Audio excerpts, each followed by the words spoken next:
সভার পরবর্তী কর্মসূচি হল গভর্নমেন্ট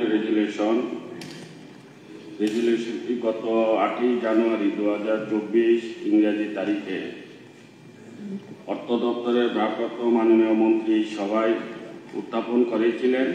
উত্থাপিত রেজুলেশনের বিষয়বস্তু হল in accordance with clause 1 of Article 252 of the Constitution of India, this Assembly hereby resolve that the Parliament be conferred in to repeal the Public Debate Act 1944 and amend the Government Securities Act. এখন উত্থাপিত রেজুলেশনের উপর আলোচনা শুরু হবে। আলোচনা শেষে রেজুলেশনটি ভোটে দেব। এখন আমি অর্থ দপ্তরের ভারপ্রাপ্ত মাননীয় মন্ত্রীকে অনুরোধ করছি রেজুলেশনটির উপর আলোচনা শুরু করার জন্য। মাননীয় ডেপুটি স্পিকার মহোদয়, পাবলিক ডেট অ্যাক্ট 1944 বাতিল এবং সরকারি সিকিউরিটি অ্যাক্ট 2006 এর সংশোধনের মূল লক্ষ্য হল রাজ্যগুলি পাবলিক ডেট নিয়ন্ত্রণের জন্য এবং এর সাথে সম্পর্কিত বা আনুষঙ্গিক সমস্ত বিষয়গুলির জন্য সমগ্র ভারতে একটি অভিন্ন আইন প্রণয়ন করা। ভারত সরকার ব্যবসা করার সহযোগিতা, নাগরিকদের জীবনযাত্রার সহজতা এবং সমাজের বিভিন্ন অংশের জন্য সুশাসনের প্রচারের জন্য অনেক উদ্যোগ নিয়েছে। অপ্রচলিত আইন বাতিল এবং পুনরায় কার্যকর করার জন্য প্রাক সাংবিধানিক আইনগুলির পর্যালোচনা এই উদ্যোগগুলি একটি গুরুত্বপূর্ণ অংশ। তদনুসারে পাবলিক ডেট অ্যাক্ট 1944 বাতিলের প্রস্তাব বিবেচনাধীন রয়েছে। ভারতীয় রিজার্ভ ব্যাংক কর্তৃক সরকারি সিকিউরিটিজ এবং এর ব্যবস্থাপনা সংক্রান্ত আইনকে একীভূত সংশোধন করার লক্ষ্যে ভারত সরকার 2006 সালে গভর্নমেন্ট সিকিউরিটিজ অ্যাক্ট 2006 প্রণয়ন করে। এই আইন কেন্দ্রীয় সরকার বা রাজ্য সরকার দ্বারা এই আইনের শুরু হওয়ার আগে বা পরে তৈরি এবং জারি করা সমস্ত সরকারি সিকিউরিটির ক্ষেত্রে প্রযোজ্য। এই আইনে আরও বলা হয়েছে যে পাবলিক ডেট অ্যাক্ট 1944 সরকারি সিকিউরিটিজগুলিতে প্রযোজ্য হওয়া বন্ধ করে দেবে যেসব ক্ষেত্রে সরকারি সিকিউরিটিজ অ্যাক্ট 2006 প্রযোজ্য এবং এই আইন দ্বারা যে সমস্ত বিষয় বিধান করা হয়েছে সেগুলির জন্য। তা সত্ত্বেও পাবলিক ডেট অ্যাক্ট 1944 বলবৎ ছিল। পাবলিক ডেট অ্যাক্ট 1944 বাতিল করার বিষয়টি ভারতীয় রিজার্ভ ব্যাংকের সাথে পরামর্শ করে পরীক্ষা করা হয়েছে এবং দেখা গেছে যে রাজ্য সরকার কর্তৃক জারি করা কিছু সিকিউরিটিজ আইটেমগুলো এই আইনের অধীনে ভারতীয় রিজার্ভ ব্যাংকের বইগুলিতে এখনও বকেয়া রয়েছে। তাই পাবলিক ডেট অ্যাক্ট 1944 বাতিল করার জন্য আইনের এই ধরনের বিধানগুলিকে সরকারি সিকিউরিটিজ বিল সংশোধন বিল আনার মাধ্যমে সরকারি সিকিউরিটিজ অ্যাক্ট 2006 এর অধীনে অন্তর্ভুক্ত করে কার্যকর করা প্রয়োজন হতে পারে। অধিকন্তু পাবলিক ডেট অ্যাক্ট 1904 এর বিষয়বস্তু রাজ্য তালিকায় অন্তর্ভুক্ত, তাই সংবিধানের অনুচ্ছেদ 52 এর অধীন বিধান অনুযায়ী সরকারি সিকিউরিটিজ অ্যাক্ট 2006 এর প্রয়োজনীয় সংশোধন করা প্রয়োজন। ভারত সরকার রাজ্য সরকার সংবিধানের এই 252(1) অনুচ্ছেদের অধীনে প্রয়োজনীয় রেজুলেশন পাস করার জন্য বিবেচনার জন্য রাজ্য আইন সেবার সামনে বিষয়টি রাখার জন্য অনুরোধ করেছে। তদনুসারে ভারতীয় সংবিধান অনুচ্ছেদ 252 এর 1 নং ধারা অনুসারে বিধানসভাকে এই পাবলিক ডেট অ্যাক্ট 1944 বাতিল করা এবং সরকারি সিকিউরিটি অ্যাক্ট 2006 সংশোধন করার জন্য সংসদকে ক্ষমতা দিচ্ছে। এইটা হচ্ছে।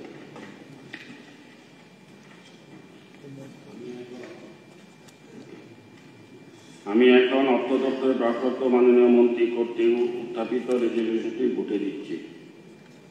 রেজুলেশনটি হল in accordance with clause 1 of Article 252 of the Constitution of India, this Assembly hereby resolve that the Parliament be empowered to repeal the Public Debate Act 1944 and amend the Government Securities Act 2006। যারা এই প্রস্তাবের পক্ষে আছেন তারা হা বলবেন, যারা এই প্রস্তাবের বিপক্ষে আছেন তারা না বলবেন। আমি মনে করি যারা হা বলেছেন তারাই সন্তুষ্ট। সর্বসম্মতিক্রমে বিল পাস। অতএব রেজলিউশনটি সবাই কর্তৃক গৃহীত হল।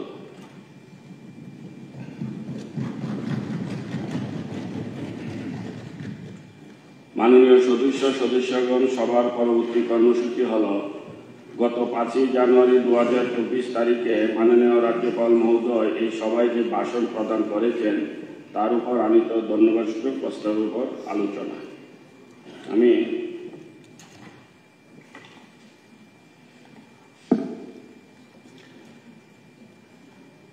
এই আলোচনায় অংশগ্রহণ করার জন্য মাননীয় শ্রী অভিষেক দেবরায়কে বলছি।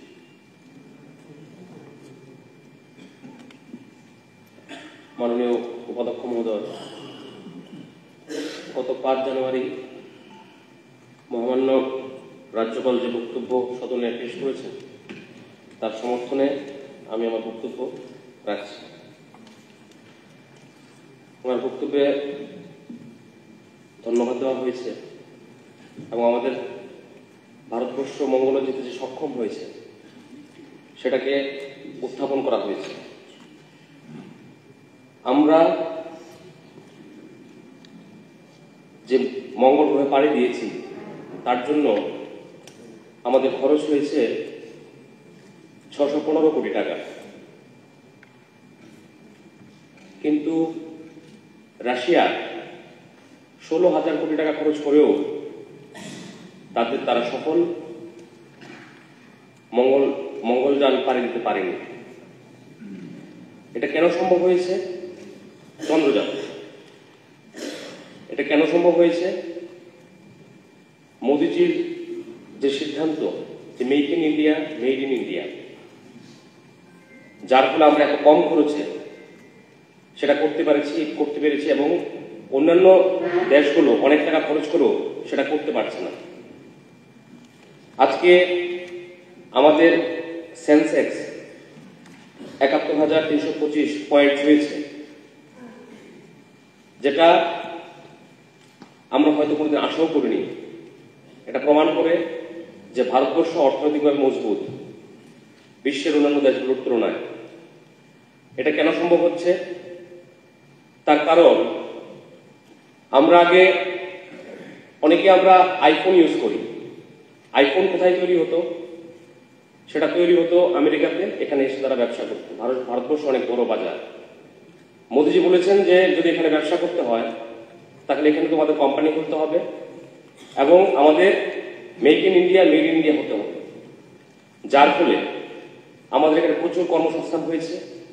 যে সম্পূর্ণ ট্যাক্স আমরা পাচ্ছি, ভারতবর্ষ স্বয়ংসম্পূর্ণ হচ্ছে, আত্মনির্ভর হচ্ছে। চায়নার যে কোম্পানিগুলো আছে, বিশেষ করে অপ্পো, ভিভো, যে মোবাইলগুলো আছে সেগুলো আগে চায়না সরাসরি এখানে এক্সপোর্ট করতো, সেগুলো এখন বন্ধ হয়েছে। আমাদের এখানে অপ্পো হলেও, ভিভো হলেও make in India, made in India, যার ফলে ভারতবর্ষ আত্মনির্ভর হচ্ছে এবং কর্মসংস্থান বেড়েছে এবং আমাদের দেশীয় প্রযুক্তির মাধ্যমে আমরা অনেক দূর এগিয়ে যাচ্ছি। আজকে মোদিজি যখন বলছে যে দীপাবলির সময় মোদিজি বলেছে যে দেশীয় পণ্য ইউজ করার জন্য, চায়নার যে সমস্ত লাইটগুলো আছে সেগুলো বর্জন করার জন্য, যার ফলে আমরা দেখেছি কয়েক হাজার কোটি টাকা চায়নার লস হয়েছে। ভারতবর্ষ যেটা মোদিজি বলছে যে আমাদের আত্মনির্ভর হওয়া বা লোকাল ফর ভোকাল, মাটির প্রদীপ থেকে শুরু করে বিভিন্ন কুমার থেকে শুরু করে যারা দিনমজুর তাদের ব্যবসা বেড়েছে। চায়না যে কান্ট্রি আমাদের ক্ষতি করার চেষ্টা করছে তাদের ব্যবসা অনেক অংশে কমে গেছে। টয়স ইন্ডাস্ট্রি আগে চায়না নাম্বার 1 ছিল বিশ্বের মধ্যে। আমরা ইন্ডিয়াও টয়স আনতাম চায়না থেকে। মন কি বাতের মাধ্যমে সারা ভারতবর্ষে 4 বার মন কি বাতে সেটা উল্লেখ করেছেন। আজকে টয়স ইন্ডাস্ট্রির মধ্যে ইন্ডিয়া গ্রো করছে এবং চায়না যে এক্সপোর্ট করতো সেটা কমেছে। স্বদেশী অর্থনীতি, দেশের অর্থনীতি বাড়ছে, আত্মনির্ভর আমরা হচ্ছি। আমাদের একটা অ্যাপ ছিল ফেসবুকে, আমরা দেখতাম প্রায় সোশ্যাল মিডিয়াতে, টিকটক। সেই অ্যাপ বন্ধ করার ফলে কয়েক লাখ কোটি টাকা চায়নার লস হয়েছে। আমাদের দেশীয় অ্যাপগুলো তাতে প্রাধান্য পাচ্ছে। আত্মনির্ভর ভারতের দিকে এগুলো কিন্তু একের পর এক সংযোজন, যার ফলে আজকে ভারতবর্ষ ইকোনমিক্যালি অনেক অনেক বেশি শক্তিশালী হচ্ছে এবং আমরা পঞ্চম বৃহত্তর অর্থনীতি হিসেবে আত্মপ্রকাশ আমরা করতে পেরেছি। সম্প্রতিকালে এই হাউসের অনেকে হয়তো জানেন যে 2 তারিখে মোদিজি লক্ষদ্বীপ গিয়েছেন। সেখানে প্রায় 11,156 কোটি টাকার ইনফ্রাস্ট্রাকচারাল ডেভেলপমেন্টের জন্য উনি ভিত্তিপ্রস্তর স্থাপন করেছেন, যেটা দিয়ে লক্ষদ্বীপের ইনফ্রাস্ট্রাকচার অনেক অনেক বেশি শক্তিশালী হবে। সেখানে গিয়ে উনি লাক্ষাদ্বীপকে প্রমোট করার চেষ্টা করেছেন ট্যুরিজমের দিক দিয়ে। সোশ্যাল মিডিয়ার মধ্যে আমরা দেখেছি দৃষ্টিনন্দন দৃশ্যগুলো। তো সেটা দেখে মালদ্বীপ থেকে কিছু রিয়াকশন আসে। মালদ্বীপের মন্ত্রী মালসা শরীফ, মরিয়ম সোয়ানা, আব্দুল্লাহ মজিদ তারা কটূক্তি করে ফেসবুকের মাধ্যমে মোদিজিকে। আজকে পুরো ভারতবর্ষ যে মোদিময়, এই একটা বিশ্ব যে মোদিময়, এই একটা ঘটনা থেকে আমরা অনুধাবন করতে পারি। তার ফলে কি হয়েছে, প্রেসিডেন্ট মোহাম্মদ মুজু উনি 3 জন মন্ত্রীকে মন্ত্রিসভা থেকে বরখাস্ত করেছেন এবং মালয়েশিয়ার রাজনীতি অচল অবস্থা তৈরি হয়েছে। এবং ভারতবর্ষ থেকে যে রিয়েকশন, যে আপামর জনসাধারণ যে সমর্থন দেখিয়েছেন, যে ঘৃণা বর্ষিত করেছেন মালদ্বীপের প্রতি, তাতে করে একদিনে প্রায় 10,500 ফ্লাইটের টিকিট ক্যান্সেল করা হয়েছে ভারতীয়দের মাধ্যমে। 5,557 হোটেলের বুকিং ক্যান্সেল করা হয়েছে। একদিনে 800 কোটি টাকা মালদ্বীপের লস হয়েছে। তাহলে সারা ভারতবর্ষের মানুষ মোদিজিকে কটাক্ষ করার ফলে বিশ্বের রাজনীতি তোলপাড় হয়ে উঠেছে। আর অপরদিকে লাস্ট 3 থেকে 4 দিনের মধ্যে লাক্ষাদ্বীপকে নিয়ে যেভাবে উৎসুকতা সারা বিশ্ব জুড়ে হয়েছে, আগামী কিছুদিনের মধ্যে মালদ্বীপ থেকে অনেক অনেক বেশি টুরিস্ট আমাদের লাক্ষাদ্বীপে যাবে। এটা মোদিজি। দুর্ভাগ্যের বিষয়, এটা আমাদের যারা বিরোধীরা আছেন তারা সেটা অনুধাবন করতে পারে না। সারা বিশ্ব করে ভারতবর্ষের মানুষের আবেগ মোদিজির সাথে আছে। একের পর এক ঘটনা ঘটেছে যেগুলো তার প্রমাণ রাখে। আমরা যদি ট্যুরিজমের দিক দিয়ে দেখি, মাতা ত্রিপুরেশ্বরী 51 ফিটের 1 ফিট, আমাদের আমি যে কনস্টিটিউয়েন্সি থেকে এসছি সেখানে সেটি অবস্থিত। বিগত দিনে আমরা দেখতাম, ছোট্ট একটা হিসেব আপনাদের কাছে আমি পেশ করতে চাই। আপ টু মার্চ 2018 সাল মাতা ত্রিপুরেশ্বরী মন্দিরে স্বর্ণ আর রূপা মিলে স্বাধীনতার পর থেকে সঞ্চিত হয়েছে, যেটা ডিভোটিরা যেটা মাকে প্রদান করেন, 13 কেজি 13.592 গ্রাম। আর 1/2/2019 টিল ডেট সোনা রূপা মিলে মাকে যারা দান করেছেন তার পরিমাণ 15.746 গ্রাম। তাহলে তার মধ্যে করোনা ছিল, করোনার জন্য 2 বছর 2.5 বছর বন্ধ ছিল, কোনো হিসেব নেই। মাকে পর্যন্ত ছাড়েনি। ধর্ম নাও মানতে পারেন, কিন্তু আজকে তিরুপতি ট্রাস্টের নামে যদি তিরুপতি কলেজ থাকে, স্কুল থাকে, ওয়ার্ল্ডের 2nd লার্জেস্ট রিচার্জ টেম্পল, ইন্ডিয়াতে 1 number richest temple, Andhra bank Tirupati টাকা যে ডিভোটিরা যে টাকা প্রদান করেন সেই টাকা আন্ধ্রা ব্যাংক চলে। কোভিডের সময় অন্ধ্রপ্রদেশ গভর্নমেন্টকেও টাকা দিয়েছে আন্ধ্রা ব্যাংক। তাহলে মাতা ত্রিপুরেশ্বরীকে নিয়ে 18 সালের আগ পর্যন্ত ধর্ম মানি না বলে পুরো এলাকাকে, পুরো মাতা ত্রিপুরেশ্বরীর মন্দির থেকে শুরু করা পুরো জেলাকে পিছিয়ে রাখা হয়েছে। সিলিন্ডার আগে লাগতো 18 সালের আগে 115টা, এখন লাগে 16টা। আমি যেটা বলছি হাউসে বলছি, আপনারা কি খোঁজ খবর করতে পারেন। এটা সরকারি ট্রাস্ট, মাননীয় মুখ্যমন্ত্রী তার চেয়ারম্যান। তাহলে মাসে সেটা লাগতো, আর বর্তমানে 16টা সিলিন্ডার লাগে। ফুল বেলপাতার নাম করে, প্লিজ বলতে দিন, মানে আমাদের ফুল বেলপাতার নাম করে 20-22 লক্ষ টাকা নিয়ে যাওয়া হতো। 18 সালের আগে কোন রকম হিসেব ছিল না, কোন রেজিস্টার নেই। মাতা ত্রিপুরেশ্বরী মন্দির কিনে সেভাবে কোনো ভাবাও হয়নি। আজকে তিরুপতি যদি অন্ধ্রপ্রদেশকে ফিট করতে পারে মাতা ত্রিপুরেশ্বরী মার আশীর্বাদে, এবং আমরা যদি সঠিকভাবে মা ত্রিপুরেশ্বরীর জিনিসগুলো খেয়াল রাখতাম, তাহলে হয়তো মাতা ত্রিপুরেশ্বরী ত্রিপুরা রাজ্যকে ফিট করার মতো ক্যাপাবিলিটি আছে, কিন্তু দিশার অভাবে সেটা হয়নি। 18 সালের আগে কি পরিস্থিতি ছিল আর বর্তমানে কি পরিস্থিতি হয়েছে। প্রসাদ স্কিমের মাধ্যমে মার মন্দির সেজে উঠছে। মার মন্দির চত্বরে রাস্তা ক্রস করলেই দেখা যায় জোট জমি চলে এসছে। এখানে জোট জমি কোনো সময় আসতেই পারে না। সেটেলমেন্টের রেকর্ড কেটে সেগুলো কিভাবে করা হয়েছে, আমরা সেগুলো চেষ্টা করছি, সেগুলো পুরনো কিভাবে সেগুলো উদ্ধার করা যায়। কারণ মাঠ চত্বরে তো অন্য কোনো জায়গায় থাকতে পারে না। এরকম ভাবে মা ত্রিপুরেশ্বরীকে নিয়ে দেবত্ব সম্পত্তিকে বিভিন্ন ভাবে দখল করা হয়েছে। এবং মা ত্রিপুরেশ্বরীর আপনারা জানলে অবাক হবেন, মিউনিসিপ্যালিটির গার্বেজ, এটা আমরা আস্থার জায়গা, মার ফুল বেলপাতাগুলো মিউনিসিপ্যালিটি গার্বেজের সাথে 18 সালের আগে যেত। আমাদের সরকার আসার পর সেগুলোকে প্রসেস করে একটা এনজিও দেওয়া হয়েছে, তারা সেটা দিয়ে রং বানায়। আজকে মা ত্রিপুরেশ্বরীর যে স্টেশন আছে, স্টেশনে মেইন রোড থেকে এটা অমৃত স্টেশন ঘোষণা করা হয়েছে কিছুদিন আগে। মূল যে রাস্তা 18 সালের আগে, কিছুদিন আগে আমরা যখন রেলওয়ে দপ্তরের সাথে ডিএম সমেত আমরা বসে বলি এই রাস্তা এত সরু কেন, মেইন রাস্তা তো অনেক বড় হবে, অমৃত স্টেশন হয়েছে, অনেক চওড়া রাস্তা হওয়া উচিত, একটা রাস্তা একটা গাড়ি পেলে আরেকটা গাড়ি যেতে পারে না। তখন ওখান থেকে যেটা শুনলাম, এটা আমি আমি বলছি, আমি সত্যতা কতটুকু জানি না, বাট ওই অফিসার যেটা বলেছে 18 সালের আগে রেলওয়ে চেয়েছিল জায়গা দখল করে রাস্তাটাকে ওয়াইডেন করার, কিন্তু তৎকালীন যিনি এমএলএ ছিলেন উনি তৎকালীন বলেছিলেন যে যদি এটা এখন করতে যায় তাহলে মানুষ এখন বিরক্ত হবে জায়গা একবার করতে গেলে, এটা আফটার ইলেকশন হবে। তারপর থেকে সেটা হয়নি। আমি পোলিং এজেন্ট সেটা আনার চেষ্টা করেছি।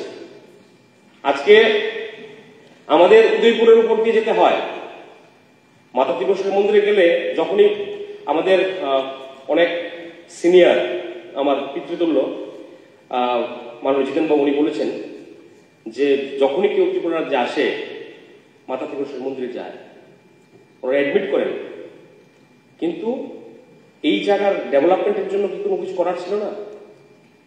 কিছু হয়নি আমি বলবো না। রাজস্বী হল হয়েছিল তৎকালীন ল্যাব গভর্নমেন্টের সময়, নজরুল গ্রন্থাগার হয়েছে, তার বাইরে উদয়পুরে কি হয়েছে? এত প্রাচীন শহর, পুরনো শহর। আজকে ট্যুরিজম দপ্তরের মাধ্যমে জগন্নাথ দিঘিকে যেভাবে সাজানো হয়েছে, আমি অনেক সময় রাতের বেলা যখন 10টা-11টা বাজে আমি ঘুরে ওই শহরের উপর দিয়ে বাড়ি যাই, যখন যাই লাইটগুলো যখন জ্বলে পূর্ণরূপ এখনো পাইনি, তখন আমার মনে হয় যে হয়তো এটা নৈনিতাল বা অন্য কোনো জায়গার একটা শহর হবে যদি বাইরে থেকে কেউ আসে। খুব সুন্দর দেখায় রাতের বেলা, শীতের রাতে যখন কুয়াশা পড়ে এই লাইটগুলো জ্বলে খুব সুন্দর দেখায়। এই প্রভিশনটা তো আগেও করা যেতে পারত, করা হয়নি। মহাদেব দিঘির জন্য অলরেডি 2,26 লক্ষ টাকা টেন্ডার করা হয়েছে এবং সেটাকেও সেভাবে রূপ দেওয়া হবে।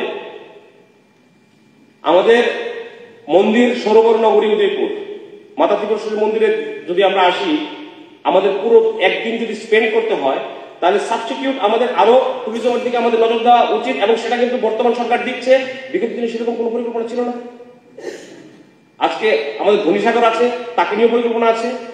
অমর সাগরকে নিয়ে অলরেডি চলছে, ডোনার মন্ত্রকের কাছে চিঠি পাঠানো হয়েছে, যদি টাকা স্যাংশন হয় তো সেখানেও সেটা হবে। চন্দ্রসাগর যেটা মাতারবাড়িতে অবস্থিত, চন্দ্রসাগরকে নিয়ে পরিকল্পনা আছে।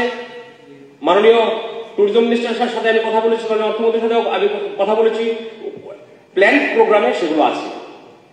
আজকে আমরা রূপওয়ে কি জিনিস এ রাজ্যের মানুষ আমরা জানিও না।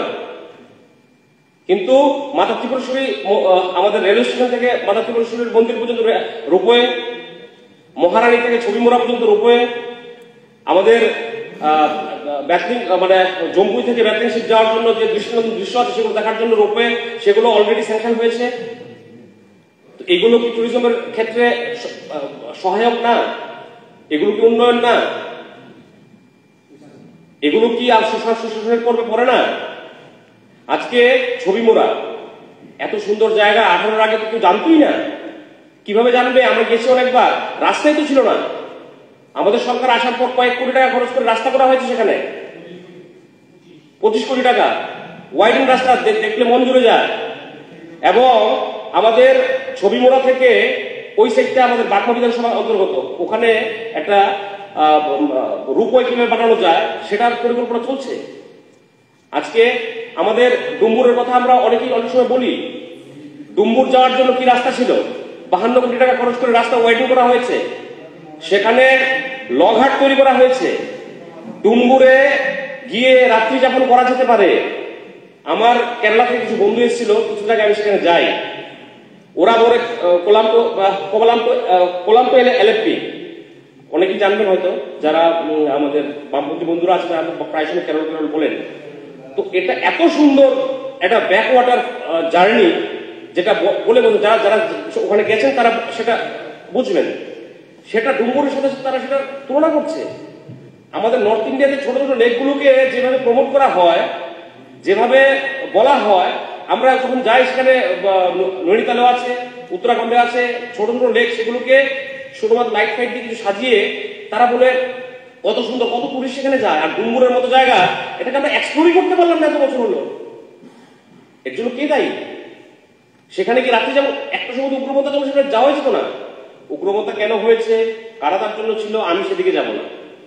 এটা কি সুশাসনের পর্যায়ে পড়ে না? যে ডুম্বুরের মতো প্রত্যন্ত অঞ্চলে রাত্রি যাপন করছে মানুষ, লগঘাট তৈরি হয়েছে, আরো প্ল্যান প্রোগ্রাম চলছে, আরো 7টা দ্বীপকে কিভাবে অ্যাডপ্ট করা যায়, করে সেখানে কিভাবে ট্যুরিজমকে আরো এগিয়ে নিয়ে যাওয়া যায়, সেখানে বোট নামানো হয়েছে। এবং আগামী দিন যে ভ্রাম্যমান বোট সেখানে নামানোর পরিকল্পনা চলছে রাজ্য সরকার ট্যুরিজম দপ্তর থেকে। তাহলে এই যে দিকগুলো, এগুলো কি সুশাসন বা এগুলো কি উন্নয়নের পক্ষে পড়ে না? আজকে আমরা যদি কথা বলি, আমি মাত্র বলা শুরু করলাম, একটু সময় দিন। আমরা তো আমাদের নির্মহল গত 2 থেকে 3 দিন আগে, যদি আপনি আপনার আমাদের দৈনিক সংবাদ রবিবারে দৈনিক সংবাদ দেখলে আপনারা দেখতে পাবেন 4000-এর উপর একদিনে টুরিস্ট গেছে সেখানে। 2,01,000 টাকা বোটের ভাড়া এসছে। তো আমরা পর্যটকরা যারা যাচ্ছে, আমরা কি চাই? আমাদের রাজ্যে রেভিনিউ বাড়ুক। পর্যটন স্থানগুলোতে যখন মানুষ যাবে, রেভিনিউ আসবে, সেটাকে আমরা কি বলবো? তাহলে যদি আজকে সেখানে যাতায়াতের অসুবিধা হতো, লয়ার খারাপ হতো, সেখানে যদি অন্য কোনো সমস্যা থাকতো এত লোক যেত না, তাহলে এগুলো কি সুশাসনের পর্যায়ে পড়ে না? তাহলে এগুলো কিসের পর্যায়ে পড়ে সেগুলো জানতে হবে। 19 কোটি থেকে শুরু করে সারা রাজ্যের ট্যুরিজমকে এক নতুন দিশা দেখানোর চেষ্টা আমাদের সরকার করছে। সর্বোপরি রাজ্যের ট্যুরিজমের জন্য স্বনামধন্য ক্রিকেটার, প্রাক্তন অধিনায়ক সৌরভ গঙ্গোপাধ্যায়কে ব্র্যান্ড অ্যাম্বাসেডর করা হয়েছে রাজ্য সরকারের তরফ থেকে। আমি ধন্যবাদ জানাম রাজ্যের মাননীয় মুখ্যমন্ত্রী এবং ট্যুরিজম মিনিস্টারকে। এই ধরনের উদ্যোগ কি বিগত দিনে নেওয়া যেত না? এগুলো কি উন্নয়নের পক্ষে আমাদের পজিটিভ মাইন্ড না? রাজ্য কি এক্সপ্লোর হচ্ছে না? তাহলে এই বিষয়গুলো বিগত দিনে কেন হয়নি? এটা তো একটা কম্পারিজন হওয়া উচিত। আজকে পিডিএস সিস্টেম নিয়ে অনেকেই বলেছেন। 14 দফার দাবির নাম করে অনেক মিছিল আমরা ছোটবেলা থেকে দেখে বড় হয়েছে, যে গণবন্টন ব্যবস্থাকে সুদৃঢ় করতে হবে, 14 দফার দাবির নামে মিছিল করতে হবে। অথচ আগে রেশন শপের সিস্টেম কি ছিল? আগে রেশন শপের সিস্টেম ছিল 20 তারিখের পরে রেশন সব বন্ধ, 20 তারিখের পরে রেশন পাওয়া যাবে না। এবং সেই রেশনগুলো বাজারজাত হতো। এই মহারাজগঞ্জ বাজার, বিভিন্ন জায়গায় কর্তৃপক্ষ থেকে এসেছে, ছাপা মেরে প্রচুর চাল উদ্ধার করা হয়েছে। এগুলো কাজ ছিল, সাধারণ অংশের মানুষের চাল, সেগুলো বিক্রি হতো।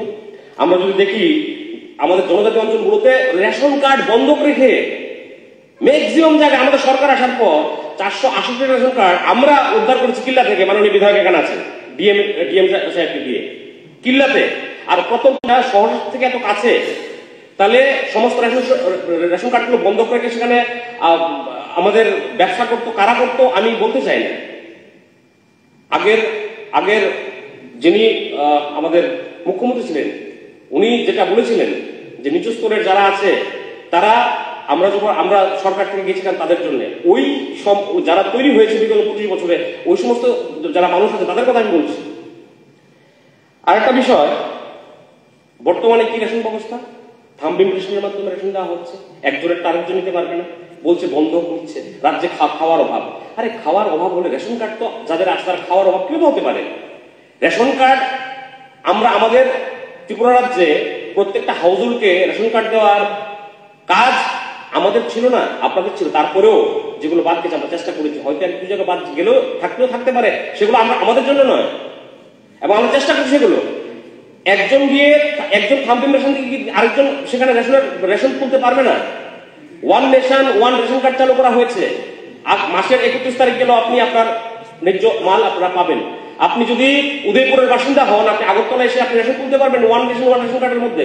এটা কি স্বচ্ছতা না? এটা কি সুশাসন না? আগে রেশন সব ডিলার যারা ছিল তাদের ধমকানি চমকানি যদি দেখা যেত, তাহলে আমি গ্রামের ছেলে, গ্রাম থেকে বড় হয়েছি, দেখেছি এরকম অনেক রেশন শপ যেখানে কি হতো, কথা বলার কোনো স্কোপ ছিল না, সাধারণ মানুষকে মুখ খোলার কোনো অধিকার ছিল না। তারপর আমরা যদি বলি বর্তমানে আমরা কি পাচ্ছি রেশন শপের মাধ্যমে, চাল পাচ্ছি, চিনি পাচ্ছি, সরিষার তেল পাচ্ছি, ডাল পাচ্ছি, মশলা পাচ্ছি, চা পাতা অনেক রেশন শপে দেওয়া হচ্ছে, আটা, কেরোসিন। গণবন্টন ব্যবস্থাকে আরো কিভাবে সুদৃঢ় করা যায়, আমাদের সরকারের সেটা প্রয়াস। ইভেন আরেকটা জিনিস, আমাদের 67,000 ভুয়ো রেশন কার্ড আইডেন্টিফাই করা হয়েছিল আমাদের সরকার আসার পর। 5 কোটি টাকা প্রতি বছর, প্রতি মাসে। টাকাগুলো কোথায় যেত? একটা সিন্ডিকেট ছিল, রেশন শপের ডিলার, পরবর্তী সময় তমুক সেগুলো ডিস্ট্রিবিউট হতো, সেগুলোকে ব্লক করে সেটাকে মানুষের মধ্যে দিয়ে দেওয়ার কাজ হয়েছে। এগুলো কি শোষণের পর্যায়ে পড়ে না? আমি যদি সমাজ কল্যাণ দপ্তর সম্পর্কে বলা হয়েছে ভাতা সম্পর্কে, সত্যি কথা বলেছেন দিবঙ্গবাবু, খুব ভালো বক্তা, ওনার বক্তব্য আমি শুনেছি, খুব ভালো লাগে, বক্তা হিসেবে ভালো। কিন্তু বন্ধ হয়েছে সঠিক, কাদের বন্ধ হয়েছে?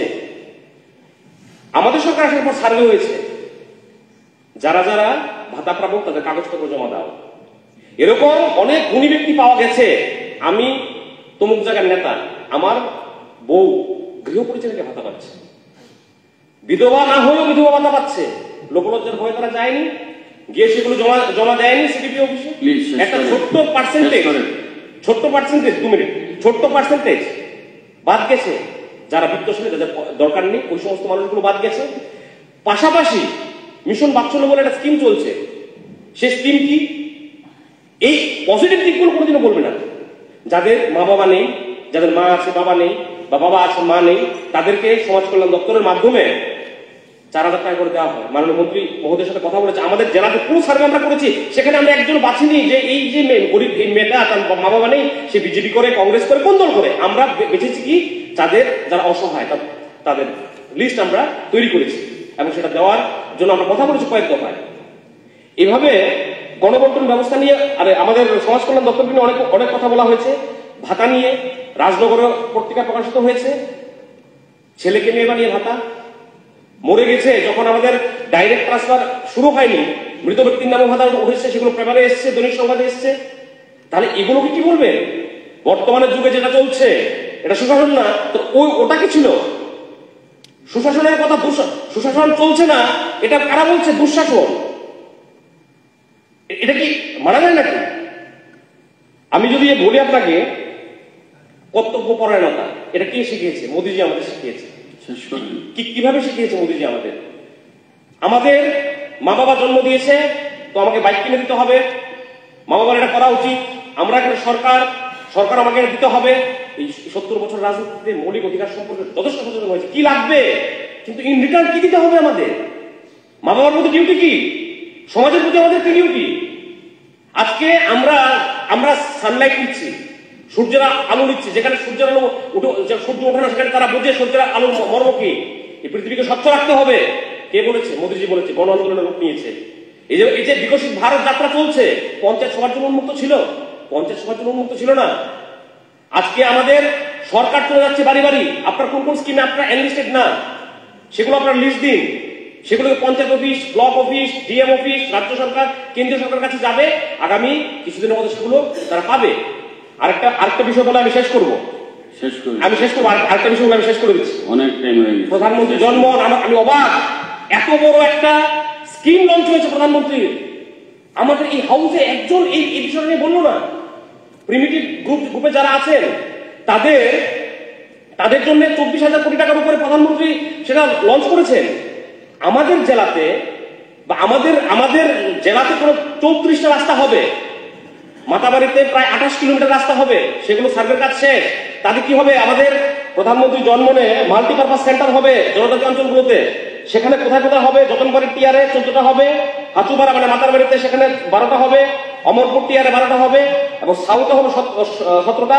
সাউথ গোমতী মিলে 62টা মাল্টিপারপাস সেন্টার হবে। সেখানে কি হবে, সেই সেন্টারগুলোতে সাব সেন্টার থাকবে, যেখানে এএনএম এর মাধ্যমে ভালো স্বাস্থ্য পরিষেবা কিভাবে দেওয়া যায় সেটা, সেখানে মাল্টিপারপাস ট্রেনিং হল থাকবে, সেখানে আমাদের রিয়াং জনজাতি জনগোষ্ঠী যারা উৎপাদিত যে ফসলগুলো আছে বা যে সমস্ত জিনিসগুলো আছে সেগুলো বিক্রি করার জন্য স্টল থাকবে, মোবাইল টাওয়ার দেওয়া হবে, যেখানে মোবাইল টাওয়ার নেই সেটা কিন্তু শুধু রিয়াং জনজাতিরা পাবে না। যেরকম হাচুপাড়াতে যদি আমরা রাস্তা তৈরি করি, যে 10 কিলোমিটার রাস্তা হয়, সেখানে যেতে গেলে রিয়াং গোষ্ঠীতে যেতে গেলে সামনে কারা আছে, সামনে আমাদের দেববর্মা গোষ্ঠী আছে, আমাদের জমাতিয়া গোষ্ঠী আছে, বাঙালিরা আছে। আলটিমেটলি টোটাল 1300 কোটি টাকা জনজাতি অঞ্চলে খরচ হবে ইনফ্রাস্ট্রাকচার ডেভেলপমেন্টের শুরু, মোবাইল ব্যাংক থেকে শুরু করে সার্বিকভাবে 11টা পয়েন্টের উপর জনপ্রতিনিধিদের কাজ এগুলো করা। আমাদের মাতাবাড়ি বিধানসভা একটাও এনএসি ছিল না। পরবর্তী অফিসার ডাকিয়ে আমি ব্যক্তিগত নিজে গিয়ে 18টা রাস্তা আমি হেঁটেছি, সেগুলোকে আমাদের সার্ভে করানো হয়েছে। লাস্ট পয়েন্ট, একটা কথা বলছিলেন আমাদের এলওপি বিরোধী নেতা, যে আমাদের যে মুখ্যমন্ত্রী আমাদের যে মডেল ভিলেজ, আমাদের রেগা আমরা যে শেষ করে ফেলে, আমাদের রেগা যে পরিমাণ আমাদের শ্রম দিবস আমরা কাজ করাতে পারি, তার এগেইনস্টে আমাদের মেটেরিয়ালের কাজ করে 212 রকমের কাজ সেটাতে করা যায়। যেরকম এবার আমাদের জেলাতে সবচেয়ে হাইয়েস্ট রেগার মেনটেন্স বেরিয়েছে মাতাবাড়িতে, 9 কোটি টাকার রেগার প্রশাসন থেকে আমরা কাজ করেছি। সেগুলো কি কাজ, গ্রামীণ road, CC road, box culvert, side ওয়াল, সেখানে ডুকসিন, মালসাধু, দুটো প্রত্যন্ত গ্রাম আছে, এই 2 গ্রামের সাথে সংযোগ স্থাপন, এরকম অনেক কাজ আমরা করিয়েছি। কিন্তু আমার এটার প্রসেস কি, এটা যিনি ডিএম আছেন উনি সেটা দেন, বিএসসি বা পঞ্চায়েত সমিতির মাধ্যমে রেজলিউশন দিতে হবে, তারপর সেটা স্যাংশন দিয়ে দেবে, কোন মন্ত্রীর কাছে সেটা তার জন্য যেতে হবে না। কিন্তু দুর্ভাগ্যের বিষয়, আমার ভাই পাঠানো আছে কিনা আমি জানি না, ওমপিতে 5 কোটি টাকা খরচ করতে পারিনি ইনিশিয়েশনের অভাবে। এই টাকাটা যদি নিয়ে আমি যদি আমার বিধায়ক তহবিল ফান্ড থেকে আমি 5 লক্ষ দেবো, রেগা থেকে 10 লক্ষ দেবো, মুখ্যমন্ত্রী মডেল ভিলেজের থেকে 12 লক্ষ টাকা আসছে, একটা প্যাকেজ তৈরি হবে 40-45 লক্ষ টাকা, প্রতি বছর সেটা খরচ করবো, অটোমেটিকলি সেটা ডেভেলপমেন্ট হবে। যেটা আমাদের হাতে আছে সেটা তো আমাদের করতে হবে, জনপ্রতিনিধির কাজ তো এটা।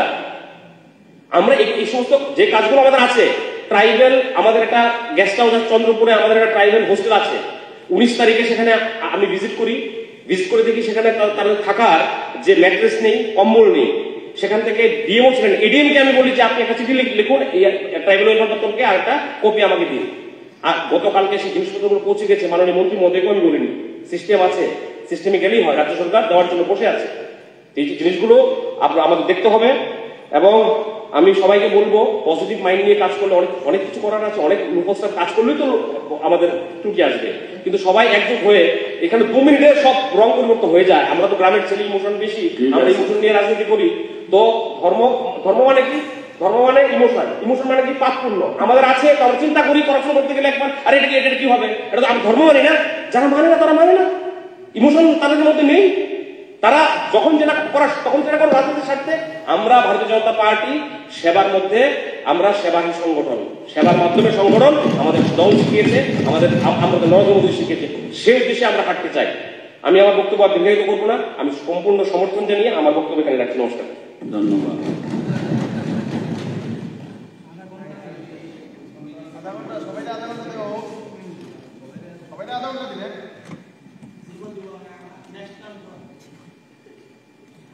মাননীয় সদস্য শ্রী বিনয় ভূষণ দাস।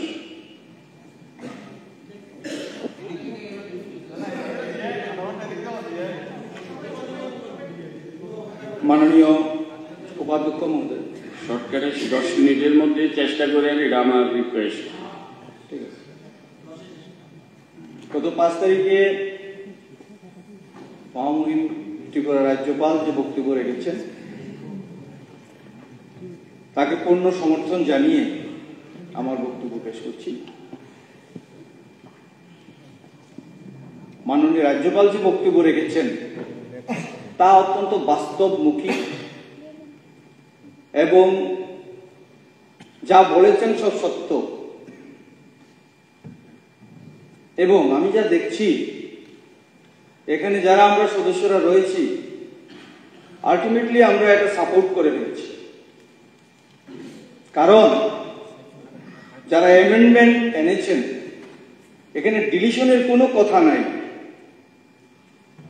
শুধু এডিং বলছেন, এই হলো না কেন, ওইটা হলো না কেন, ওইটা হলো না কেন। এই যে অ্যামেন্ডমেন্ট, এই অ্যামেন্ডমেন্ট আনার কারণেই আমি এই কথা বলতে চাচ্ছি যে সবাই মিলে আমরা সেটাকে সমর্থন করে ফেলেছি। এবং আমি বলবো সবাই ইনডাইরেক্টলি না করে ডাইরেক্টলি সমর্থন করুন।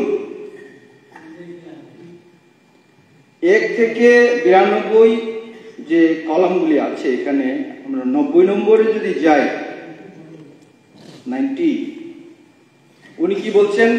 আমি আশা করি যে আপনারা সবাই এই মহতী সভায় একজন জনপ্রতিনিধি হিসেবে আপনাদের অভিজ্ঞতা ও সাধারণ মানুষের প্রত্যাশার কথা মাথায় রেখে সর্বতোভাবে সহায়তা করবেন।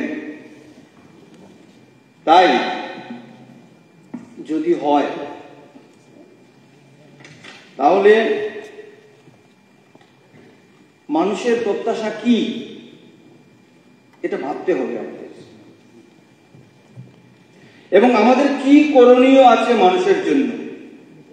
যেহেতু মানুষ আমাদের নির্বাচিত করে এখানে পাঠিয়েছেন তাদের জন্য কাজ করার জন্য।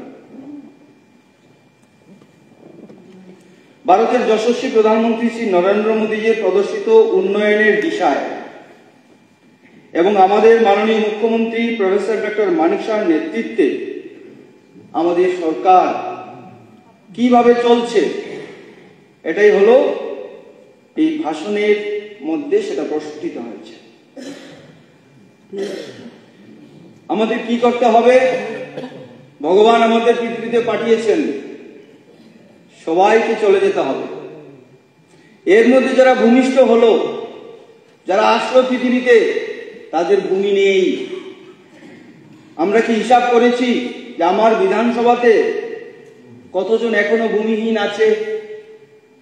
আমাদের বর্তমান সরকারের নির্দেশ রয়েছে যত তাড়াতাড়ি সম্ভব ভূমিহীনদের ভূমি দেওয়া হোক। আমরা কি সেটা করেছি? এখন যদি বলি যে এখনো ভূমিহীন রয়ে গেছে, তাহলে বলবো যে আমরা কাজ করছি না, বা সেই মতো কাজ দ্রুত গতিতে ট্রান্সপারেন্টলি করতে পারছি না। আমাদের সরকার কি বলছে? প্রতি গ্রামে যে আছে সেই গ্রামেই তাকে 6 শতক ভূমি দিতে হবে অ্যালটমেন্ট। শহরে যে আছে, যে শহরে যেখানে সে আছে সেখানেই তাকে 4 শতক ভূমি অ্যালটমেন্ট দিতে হবে। সরকারি নির্দেশ রয়েছে, কিন্তু আমরা সেটা দিকে নজর দিচ্ছি না। দ্বিতীয়ত কি হচ্ছে? সবার পাকা বাড়ি চাই। এতদিন এক সরকার ছিল, আমার পানিসাগরে 40 বছর একটা স্ট্রেচ একজন বামফ্রন্টের বিধায়ক ছিলেন সুবোধ চন্দ্র দাস, 40 বছর। এরপরে এত ঘর লাগছে কেন? কেন ঘর দেওয়া হয়নি এতদিন? অর্থাৎ কাজ করতে পারেনি বিগত সরকার, সঠিকভাবে মানুষের কাছে মানুষের পরিষেবা দিতে পারে নাই। এর জন্য প্রধানমন্ত্রী আবাস যোজনা এখন সবার বাড়িতে একটা পাকা ঘর হবে এবং হচ্ছে, দ্রুত গতিতে চলছে সেটা। পাকা টয়লেট চাই। দেখা গেছে এমন রিপোর্ট, আমার মডেল ভিলেজ রোয়াতে যখন আমি গেলাম বিডিও সাহেবকে নিয়ে, এসডিএম সাহেবকে নিয়ে যখন গেলাম, দেখলাম কাগজ মিলিয়ে দেখা যায় 50% টয়লেট নেই, কাগজে এসে গেছে, সব এরা পেয়ে গেছে, নেই।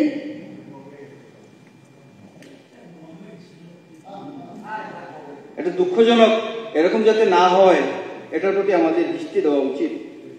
ইলেকট্রিক কানেকশন কেন আমাদের দিতে হলো? প্রায় 100% ইলেকট্রিক কানেকশন হয়ে গেছে এখন, কিভাবে হলো সেটা?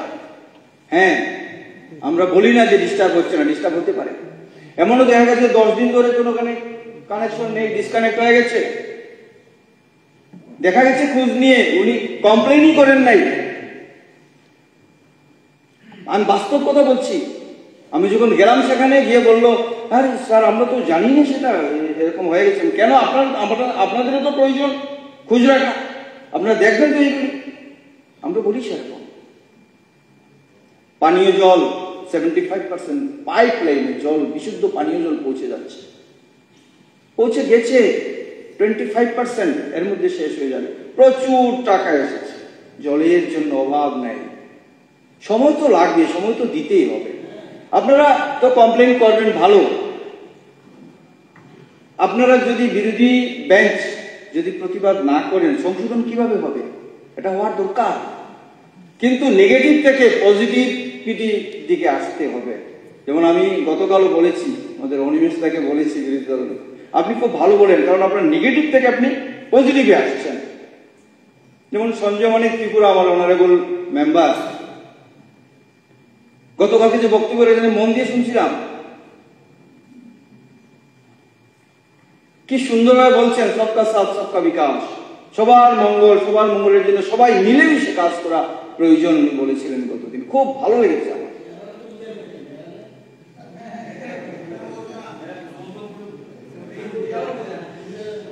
দেখুন আমরা কোন দিশায় কাজ করছি। গরিবদের অসহায় সন্তানের জন্য 4000 টাকা পার মান্থ। ফ্যামিলি মেম্বার হঠাৎ করে একমাত্র উপার্জনশীল ব্যক্তি মারা গেছেন, ওনার সন্তানাদি আছে, কিভাবে চলবে, কিভাবে পড়াশোনা করবে? শিশুদের জন্য সিডিপি অফিসে ফর্ম আছে, যদি আপনাদের চোখে পড়ে এই সমস্ত কেসগুলি নিয়ে যাবেন, ফর্ম ফিল আপ করে দেবেন। 4000 টাকা প্রতি মাসে সেই ফ্যামিলির জন্য দেওয়া হবে। একদম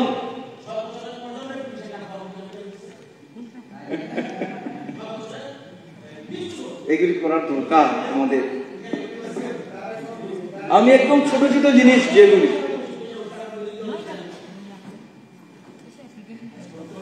ই শ্রম কার্ড শ্রমিকদের জন্য মোদিজি ভাবেন, ই শ্রম কার্ডের ব্যবস্থা করে দিয়েছেন।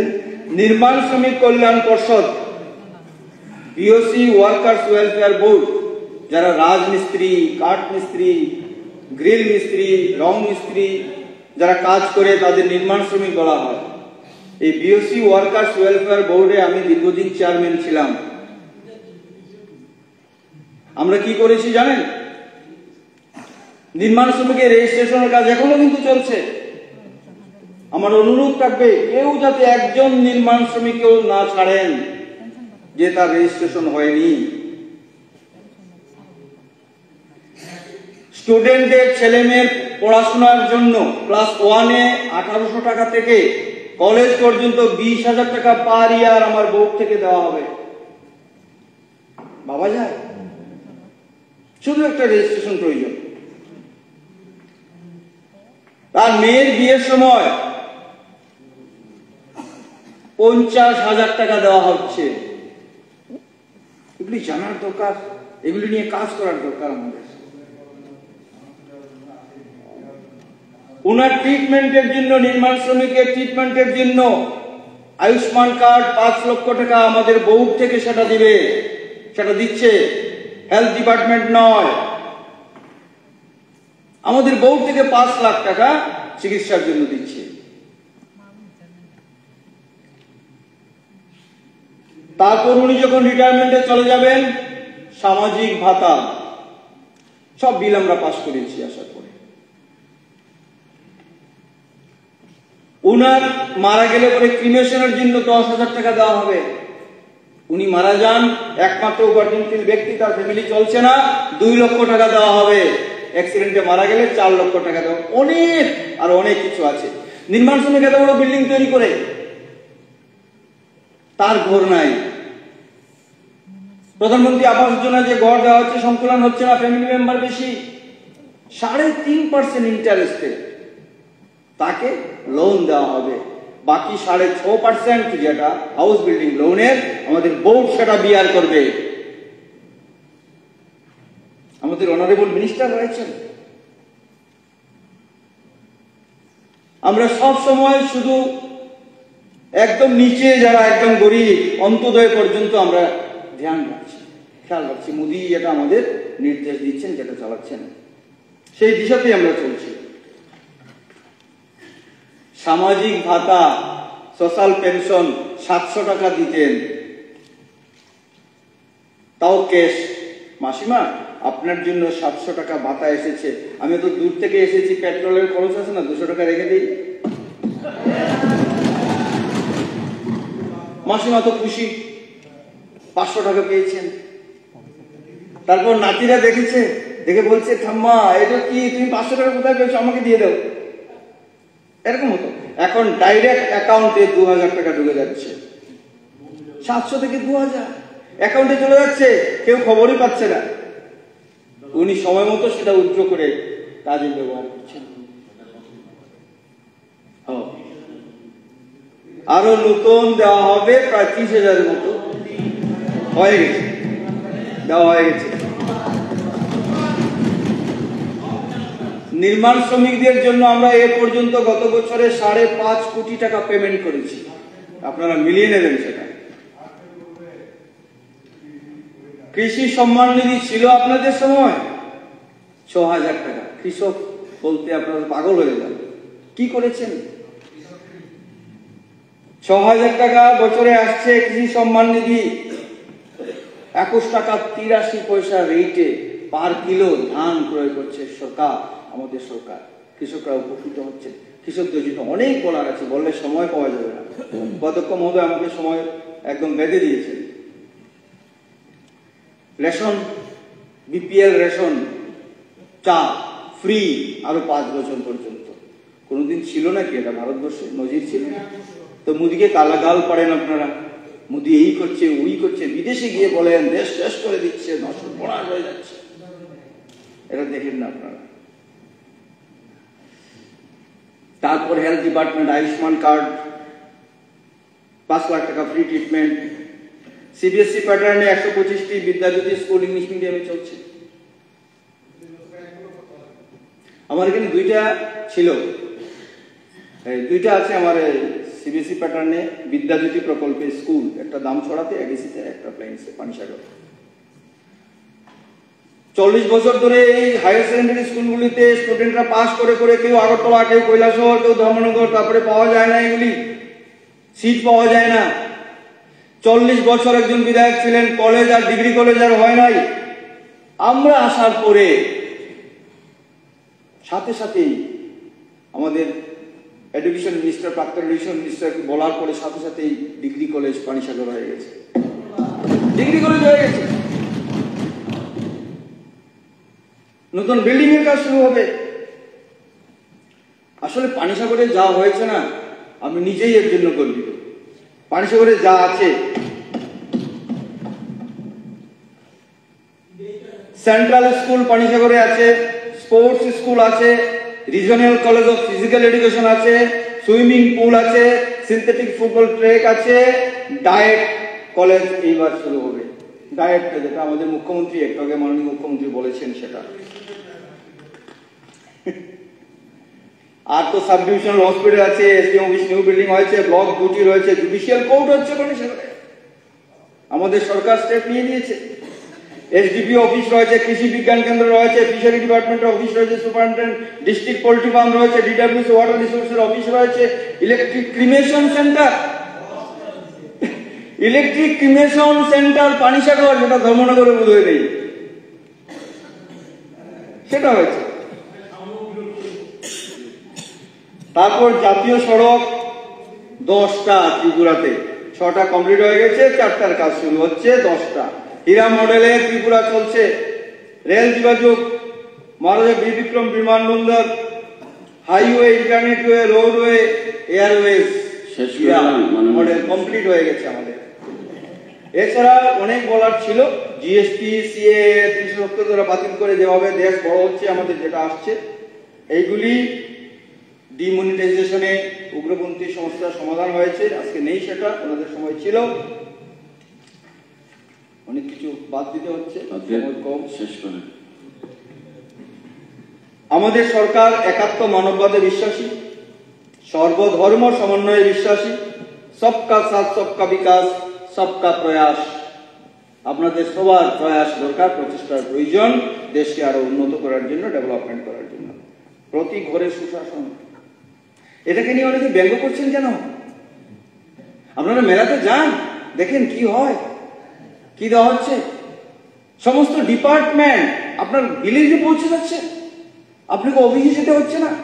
এমন সময় আসছে, আপনি একটা ফোন করবেন হয়তো অফিসে যে আমার একটা ইনকাম সার্টিফিকেট প্রয়োজন, অফিস আপনার বাড়িতে পৌঁছে যাবে, ওইখানে গিয়ে আপনাকে সার্টিফিকেট ইস্যু করে দেবে। সেই দিন কিন্তু আসছে, এগুলি শুরু হয়ে যাচ্ছে। এটা শুরুয়াত শুধু। প্রতি ঘরে সুশাসন, আপনার ঘরে আপনার কি প্রয়োজন সেটা পৌঁছে যাবে।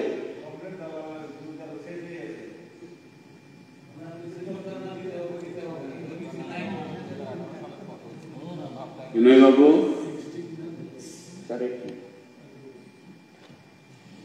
আমাদের সংকল্প বিকশিত ভারত। 1 মিনিট। আজ ভারত চাঁদে পৌঁছে গেছে, চন্দ্রায়ন 3 সূর্যের কাছেও পৌঁছে গেছে।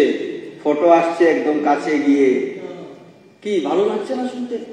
দেশ ভারত কোথায় যাচ্ছে, মোদিজি কোথায় নিয়ে গেছেন আমাদের দেশকে, বিদেশে যাওয়ার পর প্রণাম করছে। G20 এর প্রমাণ। আর কি বলার আছে বলুন তো?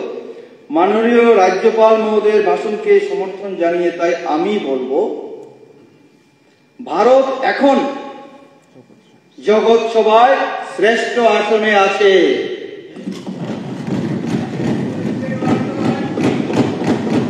বন্দে মাতরম, ভারত মাতা কি জয়। ধন্যবাদ। আমি মাননীয় সদস্য রঞ্জিত দেববর্মাকে বলবো।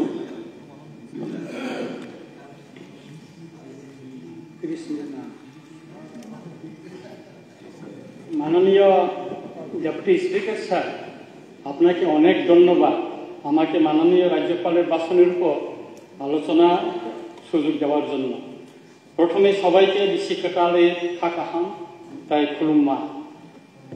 মাননীয় ডেপুটি স্পিকার স্যার, এক ত্রিপুরা শ্রেষ্ঠ ত্রিপুরা এবং ঘরে ঘরে সুশাসন, এই স্লোগানটি শুনতে আমার খুব ভালো লাগে। কিন্তু 92 প্যারা মাননীয় রাজ্যপালের ভাষণে এই সুশাসন এখন কি বাদ করেছে তা আমি একটু পরে আলোচনা করব। তার আগে গত আমাদের বিরোধী দলনেতা যে ভাষণটা দিয়েছেন এবং যে সংশোধনীতে এনেছেন সেটাকে সমর্থন করে আমি বলতে চাই, তার আগে একটি বিশেষ গুরুত্বপূর্ণ বিষয় আমি আলোচনা করব। তা হচ্ছে গত 7ই জানুয়ারি এই প্রতিবাদী কলমে মাননীয় পাতালপিনা Jamatia chairperson, minister of state, তারপরে এখানে অশোক স্তম্ভ লাগে, উনি একটা চিঠি লিখেছেন। তারপরে এই যে উনি পেট ব্যবহার করেন, অশোক স্তম্ভ পেট ব্যবহার করছেন। উনি কোনো নির্বাচিত সদস্য না, উনি কোনো নির্বাচিত সদস্য না। ওনার গাড়ি মাঝখানে ন্যাশনাল ফ্ল্যাগ লাগানো হয়েছে। ওএসডি, একজন ওএসডি উনি নিয়োগ করেছেন, উনি হচ্ছেন ক্যাপ্টেন জিএস রাফে।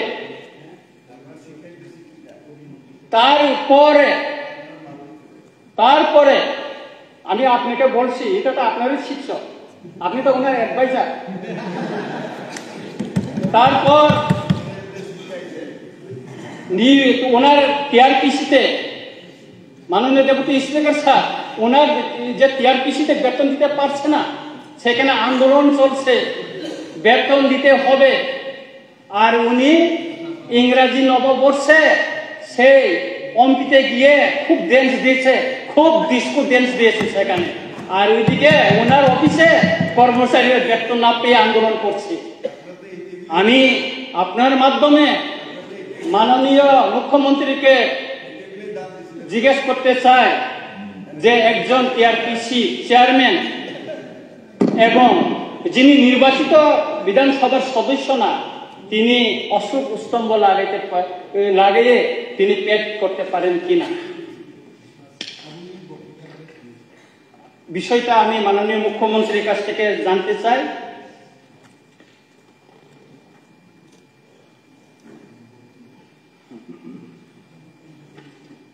মাননীয় deputy speaker sir, village committee নির্বাচন সম্পর্কে একটি শব্দ উল্লেখ না থাকায় মাননীয় রাজ্যপালের ভাষণটা আমি খুবই মর্মাহত হয়েছি।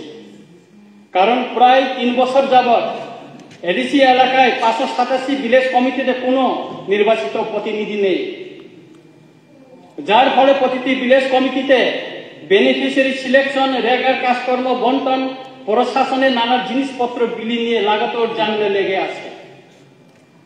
কোথাও কোথাও সংঘর্ষ হচ্ছে, ভিলেজ কমিটি অফিস ক্ষুব্ধ জনগণ তালা দিয়ে আন্দোলন করছে। এমন গুরুত্বপূর্ণ বিষয় মাননীয় রাজ্যপালের ভাষণে কোথাও একটি শব্দ উল্লেখ করলেন না তিনি, বরং তিনি যেটা গণতন্ত্র যে ব্যবস্থা সেটাকে কার্যকরী করার জন্য কোনো পদক্ষেপ না নিয়ে বরং নীরবে তিনি অগণতান্ত্রিক ব্যবস্থাকে সমর্থন করে গেলেন ওনার ভাষণে। তাই মাননীয় রাজ্যপালের ভাষণকে কোনোভাবেই সমর্থন করতে পারছি না মাননীয় ডেপুটি স্পিকার স্যার।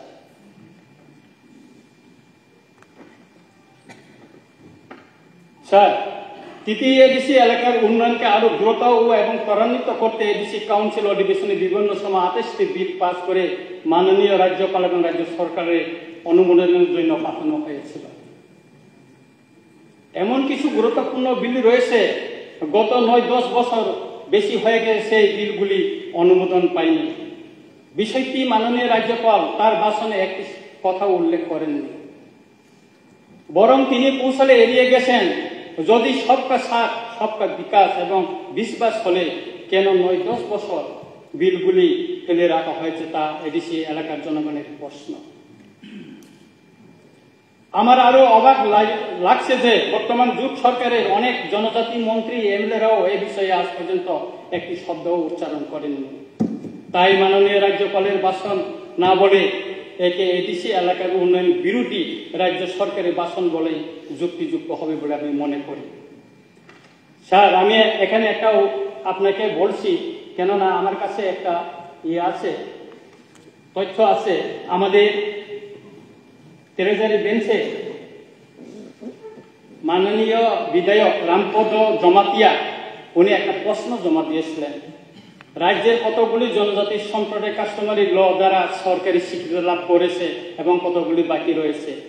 উত্তর, রাজ্যে বর্তমান জমাতিয়া সম্প্রদায় কাস্টমারি ল আইনি স্বীকৃতি লাভ করেছে এবং এখন পর্যন্ত 16টি সম্প্রদায় কাস্টমারি ল আইনি স্বীকৃতি পাওয়া বাকি রয়েছে, যেমন ত্রিপুরা, রিয়াং, গোসাই, চাকমা, ফলই, উচই, রাংখল, চুরাই, গারু, ত্রিপুরি, কাইপেং, মলসম, নোয়াতিয়া, রূপিনী, মগ, মোরাসি। এগুলি বিল স্যার এডিসি অধিবেশনে পাস করে রাজ্য সরকারের কাছে পাঠানো হয়েছিল, এগুলি এখনো অনুমোদন পায়নি। সুতরাং আমাদের বিধায়ক রামপদ বাবু উনি মাঝে মাঝে খুব করেন, এই বিষয়ে আপনি এটা না করে একটু খোঁজখবর নেন। মাননীয় ডেপুটি স্পিকার স্যার, 3 দিকে বাংলাদেশ ঘেরা ত্রিপুরা রাজ্যের সবচেয়ে বড় সমস্যা হচ্ছে বেআইনি অনুপ্রবেশ অথবা ইলিগাল মাইগ্রেন্ট। মাননীয় ডেপুটি স্পিকার স্যার, আপনি জানেন 1949 সনে ত্রিপুরা ভারত যুক্তরাজ্যে যোগদানের পর থেকে এই রাজ্যে লক্ষ লক্ষ বিদেশি নাগরিক তৎকালীন পূর্ব পাকিস্তান অধুনা বাংলাদেশ থেকে ত্রিপুরায় বেনিভাবে অনুপ্রবেশের ফলে সংখ্যাগরিষ্ঠ ভূমিপুত্র ত্রিপুরা ছাড়া চরম সংকল্প হয়ে গেছে। কিন্তু আজ এই বেআইনি অনুপ্রবেশ বন্ধ হচ্ছে না রাজ্য প্রশাসনের দুর্বলতার কারণে অথবা রাজনৈতিক স্বার্থের কারণে। প্রায় প্রতিদিন স্থানীয় দৈনিক পত্রিকা খুলে দেখা যায় বেআইনি অনুপ্রবেশকারী গ্রেপ্তার হওয়ার খবর।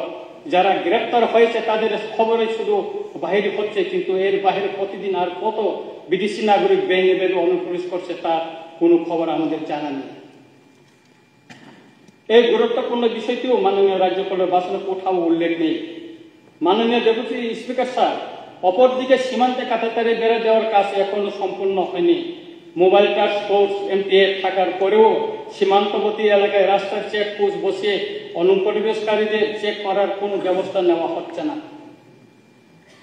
আমার অনুরোধ হলো এই গুরুত্বপূর্ণ ইস্যুটি রাজনৈতিক স্বার্থ বিবেচনা না করে দেশের নিরাপত্তার প্রশ্নে অবিলম্বে বেআইনি অনুপ্রবেশ বন্ধ করতে হবে এবং NRC চালু করে প্রকৃত ভারতীয়দের জাতীয় অস্তিত্ব রক্ষার জন্য যথাযথ ব্যবস্থা করতে হবে।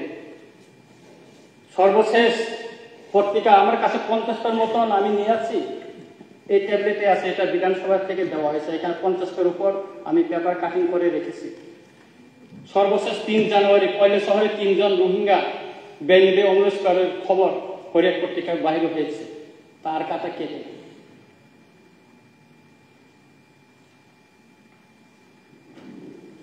মাননীয় ডেপুটি স্পিকার স্যার, শিক্ষা হচ্ছে জীবনের আলো।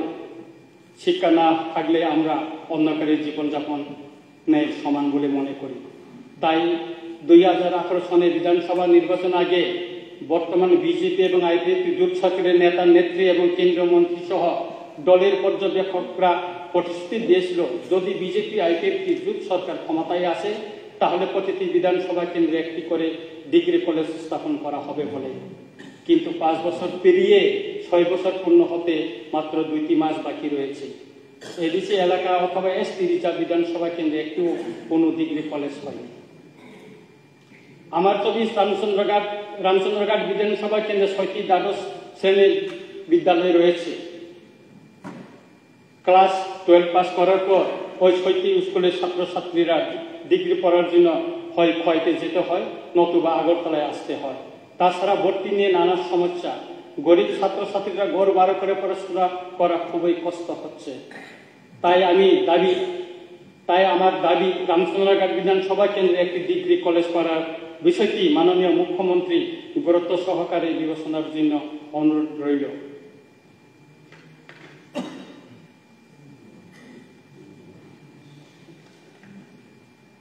মাননীয় ডেপুটি স্পিকার স্যার, আপনি প্রতিদিন দৈনিক পত্রপত্রিকায় নিশ্চয়ই লক্ষ্য করেছেন যে মাঝে মাঝে বিভিন্ন SDM অফিস থেকে ভুয়া কাগজপত্র জোগাড় করে দালালের মাধ্যমে বেআইনি অনুপ্রবেশকারী বিদেশি বাংলাদেশিরা Aadhaar card, ration card, PAN card এবং পার্মানেন্ট রেসিডেন্ট সার্টিফিকেট অথবা PRTC বাইর করে নেওয়া খবর।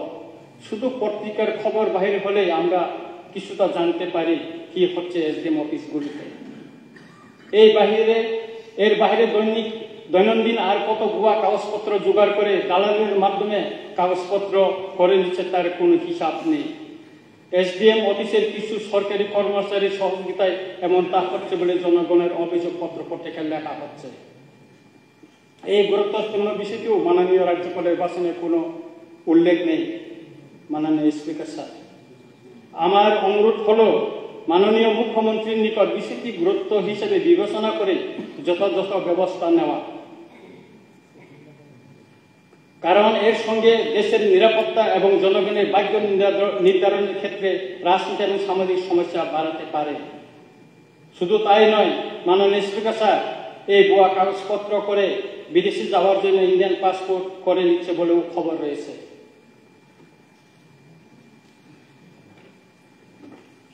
মাননীয় ডেপুটি স্পিকার স্যার, আগরতলা শহরে দূরদূরান্ত গ্রাম পাহাড় থেকে বহু জনজাতি বেকার যুবক এবং মা বোনরা শাকসবজি বিক্রির জন্য আসে, কিন্তু তাদের জন্য স্থায়ী কোনো মার্কেট সেট নেই অথবা জায়গা নেই। তাই রাস্তার পাশে বসে তাদেরকে শাকসবজি বিক্রি করতে হচ্ছে। আগরতলা শহরে জনজাতি শাকসবজি বিক্রেতার এই সমস্যার কথা মাননীয় রাজ্যপাল তার ভাষণে উল্লেখ করেনি। মাননীয় স্পিকার স্যার, আমার দাবি হচ্ছে আগরতলা শহরে অন্তত কয়েকটি স্থানে জনজাতি বেকার যুবক এবং মা বোনদের শাকসবজি বিক্রির জন্য স্থায়ী ওপেন মার্কেট সেট করে দেওয়া হোক। বিশেষ করে লেক চমুনি, বনমালীপুর, অভয়নগর বাজার, নন্দনগর, অরুন্ধতী নগরের মিশন কম্পাউন্ড এলাকায় যদি শাকসবজি বিক্রির জন্য ওপেন মার্কেট সেট করে দেওয়া হয়, তাহলে জনজাতি বেকার যুবক এবং মা বোনদের শাকসবজি বিক্রির জন্য একটি স্থায়ী ঠিকানা হবে। বিষয়টি যেহেতু মাননীয় রাজ্যপালের ভাষণে উল্লেখ নেই, তাই রাজ্য সরকারকে গুরুত্ব সহকারে বিবেচনা করে যথাযথ ব্যবস্থা নেওয়ার জন্য অনুরোধ রইল। মাননীয় ডেপুটি স্পিকার স্যার, আপনি জানেন 1988 সনে এবং 1993 সনে TNP এবং এর সঙ্গে কেন্দ্রীয় এবং রাজ্য সরকারের দুটি শান্তি চুক্তি হয়েছে। TNP চুক্তি আজ প্রায় 36 বছর হয়ে গেছে। অপরদিকে রাজ্য সরকারের সঙ্গে এর শান্তি চুক্তি 31 বছর হয়েছে। দুঃখের কথা হলো এই দুইটি শান্তি চুক্তির অধিকাংশ শর্ত এখনো পূরণ করা হয়নি অথবা রূপায়ণ করা হয়নি। মাননীয় স্পিকার স্যার, বিষয়টি গুরুত্বপূর্ণ হলেও মাননীয় রাজ্যপালের ভাষণে কোথাও স্থান পায়নি একটি শব্দ। স্যার, 1988 সনে TNP চুক্তির শর্ত হিসেবে দলাই জেলার শিকারিবাড়িতে একটি রেডিও স্টেশন করার কথা রয়েছে, কাজও হয়েছে, কিন্তু 60% কাজ করে আর হচ্ছে না। ফলে শান্তি চুক্তির শর্ত আশু পূরণ করা হয়নি অথবা অধরাই রয়ে গেল। তেমনি উপজাতিদের বেআইনি হস্তান্তর জমি ফেরত দেওয়ার কথা TNP চুক্তিতে রয়েছে, সে কাজ আজও 50% পর্যন্ত হয়নি। মাননীয় ডেপুটি স্পিকার স্যার, তারপরে 1993 সালে এর সঙ্গে রাজ্য সরকারের শান্তি চুক্তির শর্ত হিসেবে 2B-তে লেখা আছে action to be taken against foreign national.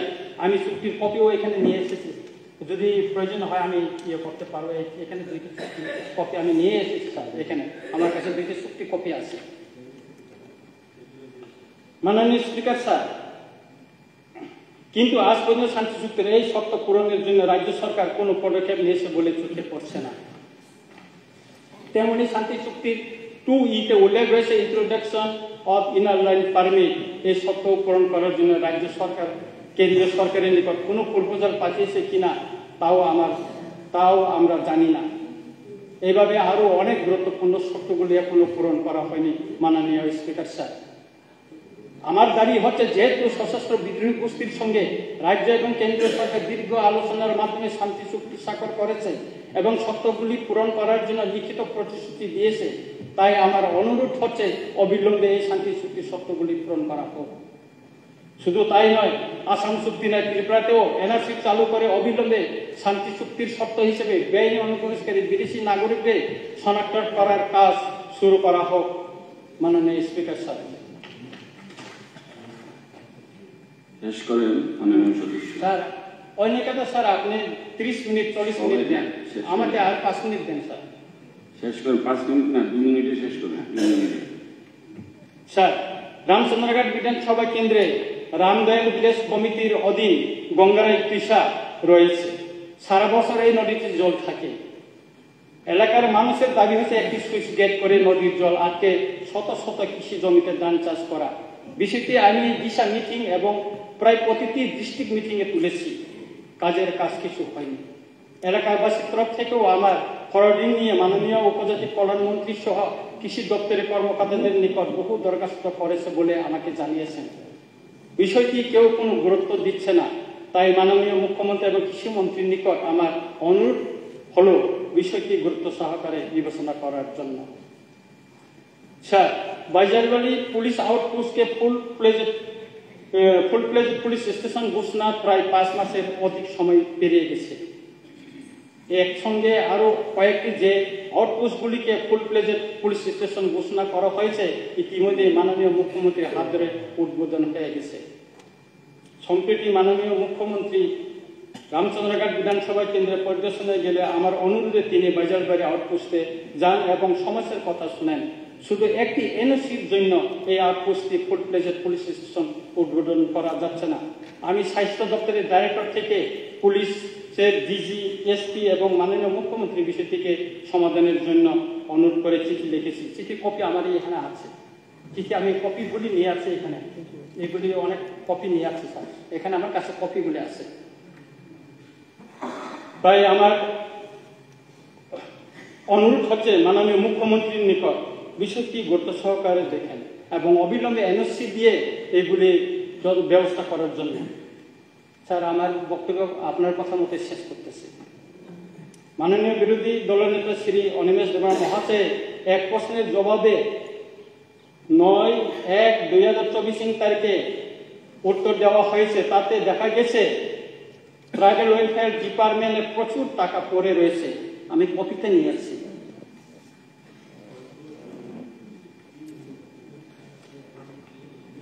এখানে ট্রাইবাল ওয়েলফেয়ার প্রচুর টাকা পড়ে রয়েছে। 2022-23 সন অব্যয়িত অর্থ রয়েছে এই পর্যন্ত 3,316 কোটি টাকা অব্যয়িত। এটা অব্যয়িত। অথচ আমি কয়েকটি প্রজেক্ট পাঠিয়েছি বিধানসভার, আমার বিধানসভা কেন্দ্র উন্নয়নের জন্য, কিন্তু আজও অনুমোদন পেয়েছে বলে আমি জানি না। তেমনি কিছু গরিব অংশের চিকিৎসার জন্য মাননীয় ট্রাইবাল ওয়েলফেয়ার মিনিস্টারকে দরখাস্ত চিঠি দিয়েছিলাম, কিন্তু আজও কেউ টাকা পেয়েছে বলে আমি শুনিনি। এই ব্যাপারে আমি ট্রাইবাল ওয়েলফেয়ার ডিপার্টমেন্ট মন্ত্রী অফিসে খবর নিয়ে জানতে পারলাম রাং ফেরত। অথচ অব্যয়িত অর্থের পরিমাণ বিধানসভা দেওয়ার তথ্য অনুসারে 3,316 কোটি টাকা রয়েছে। তাহলে কোথায় রাং ফেরত? বিষয়টি মাননীয় মন্ত্রী মহোদয়কে গুরুত্ব সহকারে বিবেচনার জন্য আমার অনুরোধ রইল। পরিশেষে মাননীয় ডেপুটি স্পিকার স্যার, আমাদের বিরোধী দলনেতা যে বক্তব্য রেখেছেন রাজ্যপালের উপর, আমি একে পূর্ণ সমর্থন করি এবং আমাদের সমস্ত বিরোধী দল যে মাননীয় রাজ্যপালের বক্তব্যের উপর যে সংশোধনী এনেছেন তা সংশোধন করে আবার ছাপানোর জন্য অনুরোধ রেখে আমার বক্তব্য শেষ করছি। যখন অনুকরণ রেখে আমরা ধন্যবাদ।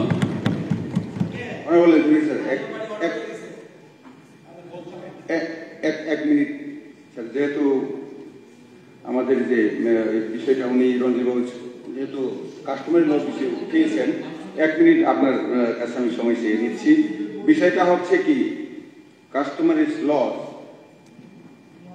এডিসি থেকে পাস করিয়ে আনতে হয়, রাজ্য সরকার পাঠাতে হয়, রাজ্য সরকার পাঠানোর পর ওরা সংশোধন করে সংবিধান মতে পাঠিয়ে দিলে পর আবার বিদেশি মদত পুস্তক একটা ধর্মীয় গঠনে ওনারা আবার ওখানে ঢুকিয়ে দিয়ে দেন আসল জনজাতিদের যে চিরাচরিত প্রথাকে উজ্জ্বল রেখে আবার পাঠিয়ে দেয়। এখান থেকে আবার সংশোধন জনজাতিরা ওকে স্বীকার করে না, তবে পাঠালে পরে হচ্ছে তার জন্য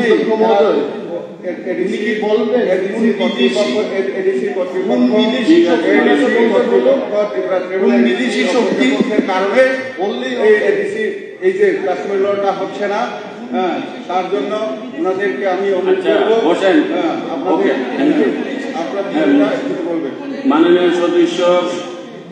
মাননীয় সদস্য সদীপ রায় বর্মন। ঠিক আছে, ওকে ওকে সদস্য সাহেব, ঠিক আছে স্যার। উনি আমার প্রশ্নের উত্তর দেওয়ার কে আছে? না না মন্ত্রী, ঠিক আছে, নিজেকে মন্ত্রী, উনি কি মন্ত্রী? রঞ্জিত বাবু, আমি তো রেফারেন্স দিয়েছি।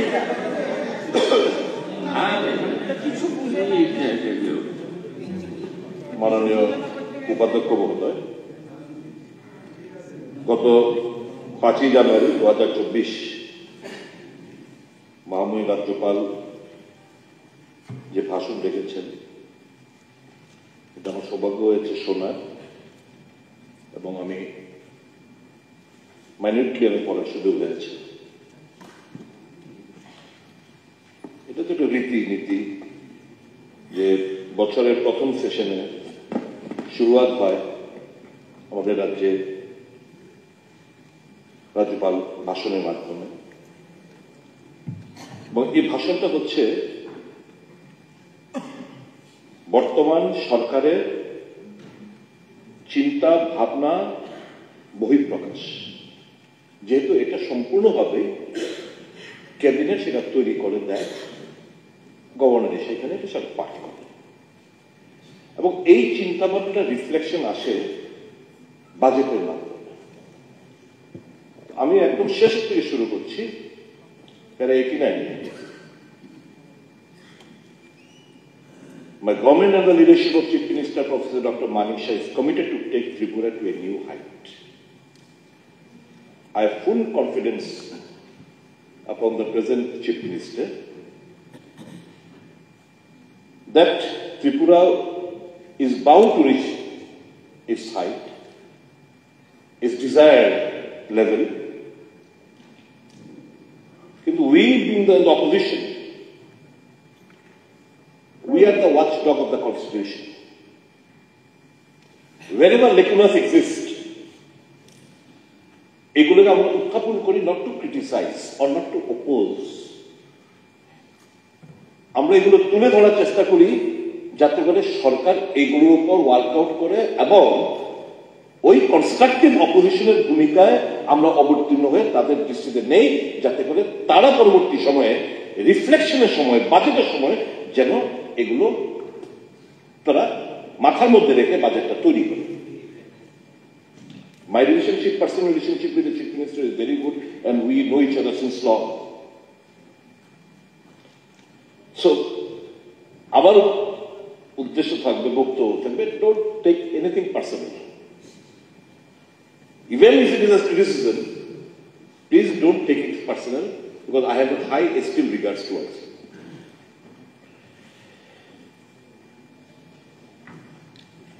এর আগে লাস্ট নাইট আমি ছিলাম না, আমি লাস্ট 5-6টা বছরের গভর্নর স্পিচ আমি খুঁজে বের করি। আমি বের করে যখন আমি দেখতে শুরু করলাম, রাতারাতি এগুলো তৈরি করি। My daughter help me in all this things. যেমন গত যিনি গভর্নর ছিলেন, আমি কয়েকটার মধ্যে অনেকগুলো, আমি 91টা তৈরি করেছি, আমি জাস্ট 5-7টা পড়ব। রাজ্যের জনজাতি সাংস্কৃতিক ঐতিহ্যের ধারা অব্যাহত রাখার লক্ষ্যে জনজাতি শিল্পীরা যাতে চিরচরিত বাদ্যযন্ত্র ক্রয় করতে পারেন সেজন্য এককালীন আর্থিক সহায়তা কথা ঘোষণা করা হচ্ছিল রাজ্য সরকার। নানা বাদ্যযন্ত্র ক্রয় করার জন্য 30 লক্ষ টাকা বরাদ্দ রাখা হয়েছিল রাজ্য বাজেটে। জাতীয় আন্তর্জাতিক স্তরে পুরস্কার প্রাপকদের সম্বর্ধনা দেওয়ার জন্য 20 লক্ষ টাকা বরাদ্দ রাখা হয়। মোট এই 50 লক্ষ টাকা থেকে বালিকণার সময় অর্থ খরচ হয়েছে, বাকি অর্থরাশি কোথায় গেল এটা আমরা জানতে চাই। রাজ্য সরকার ত্রিপুরা পুলিশের নতুন মুখ্যালয় নির্মাণের জন্য 20 কোটি টাকা বরাদ্দ করেছিল। 2 বছর আগে টাকা বরাদ্দ হলেও এই নির্মাণ কাজ শুরু হয়নি। মুম্বাই টাটা মেমোরিয়াল হাসপাতাল যেসব রোগী এবং তাদের আত্মীয় স্বজন চিকিৎসার জন্য যান, তাদের থাকার সুবিধার জন্য হাসপাতালের কাছাকাছি মুম্বাইয়ের খারঘর এলাকায় একটি নতুন ত্রিপুরা ভবন স্থাপন করার সিদ্ধান্ত নিয়েছিল রাজ্য সরকার। সেক্ষেত্রে সরকার চূড়ান্তভাবে ব্যর্থ। মুখ্যমন্ত্রী পুষ্পোদ্যম প্রকল্প এই নামে সরকার একটি প্রকল্প চালু করেছিল। এই প্রকল্পের 229 হেক্টর উন্মুক্ত জমি ফুল চাষের আওতায় আনা হবে এবং 2023 সালের মধ্যে ফুল চাষিরা যাতে 100 কোটি টাকা আয় করতে পারে সেই নিরিখে প্রকল্পটি হাতে নেওয়া হয়েছিল। বর্তমান বিজেপি আইএসপি জোট সরকার এই প্রকল্প এখন কার্যালিকায়। এরকম করে আপনি জানেন এপ্রিলের কথা বলা হয়েছিল, আপনি জানেন এইমসের কথা বলা হয়েছিল, এই সমস্ত গভর্নরকে দিয়ে কিন্তু বলানো হয়েছিল। কিন্তু এখনো এটা কোথায় কি হয়েছে nobody knows. It sounds so nice. When you go through the book, it really sounds so nice. যে আমার রাজ্যে ট্যুরিজম হাব হবে, আমার রাজ্যে এডুকেশন হাব হবে, আমার রাজ্যে হেলথ হাব হবে, মেডিকেল ট্যুরিজম প্রমোট হবে। ইট সাউন্ড সো নাইস, কিন্তু বাস্তবের সঙ্গে এগুলো রিফ্লেকশন আসে না। মাননীয় অধ্যক্ষ মহোদয়,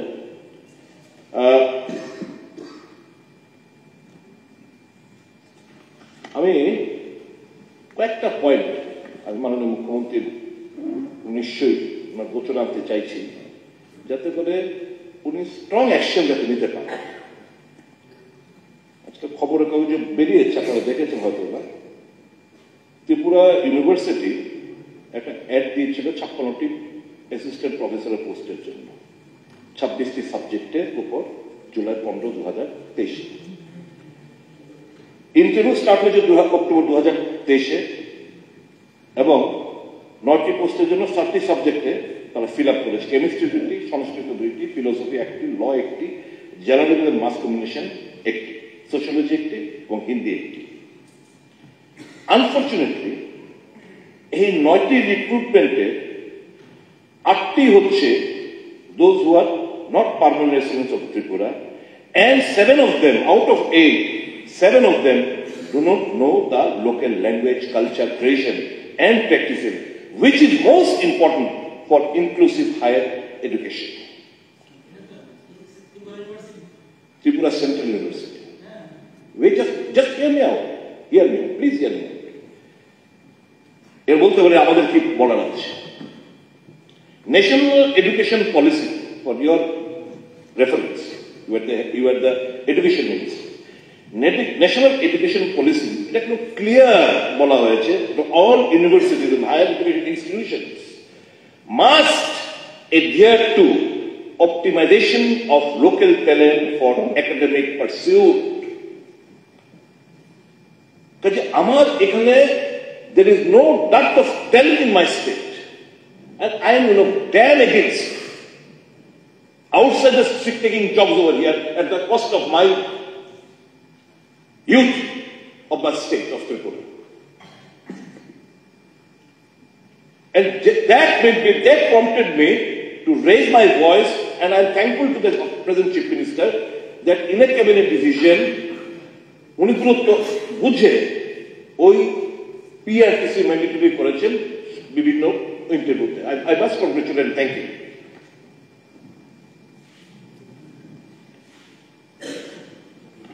এই ইন্টারভিউতে sizable number of local candidates were called, কিন্তু জব বাইরে থেকে দিয়েছি। একটা উদাহরণস্বরূপ দিচ্ছে, মাস কমিউনিকেশন। রাজস্থান থেকে একজন বয়স্ক লোককে এনে স্যাটারডে ইন্টারভিউ, মানডেতে ওকে অ্যাপয়েন্টমেন্ট দেন। He join on Monday. Saturday interview হয়েছে আর সে সোমবার দিন জয়েন করে ফেলল।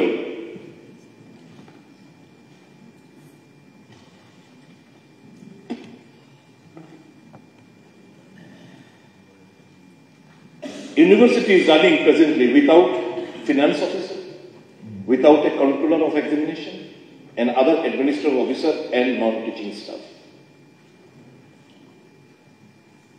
এটা শোনা যায় that VCM register are not in favor of recruiting local people for such vital posts because it would not serve their purpose. The purpose টা কি আপনারা জানেন, আমরা জানি, সবাই জানি।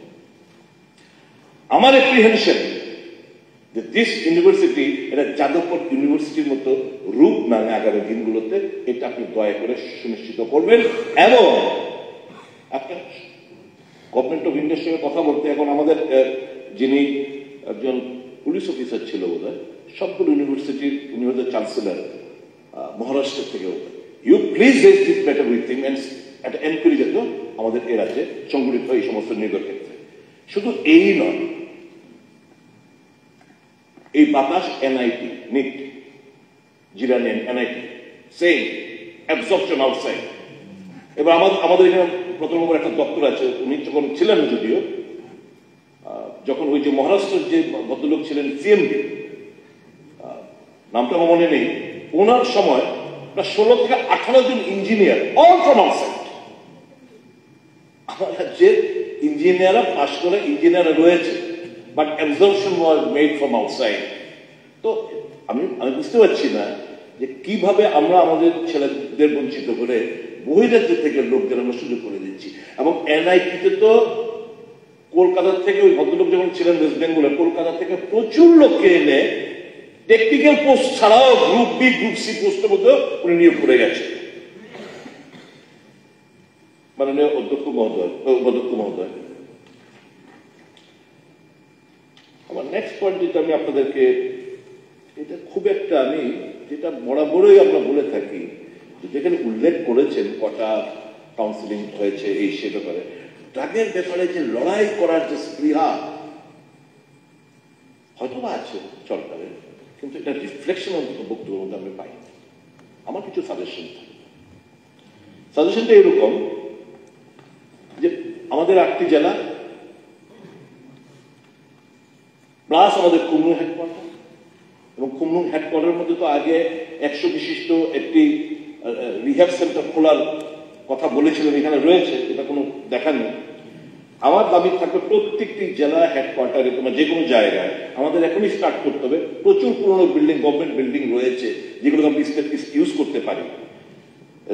Rehabilitation centre with treatment facility in each district, recruit doctors, recruit paramedical staff locally, among with sufficient security personnel, and arrange basic diagnostic facility within the center.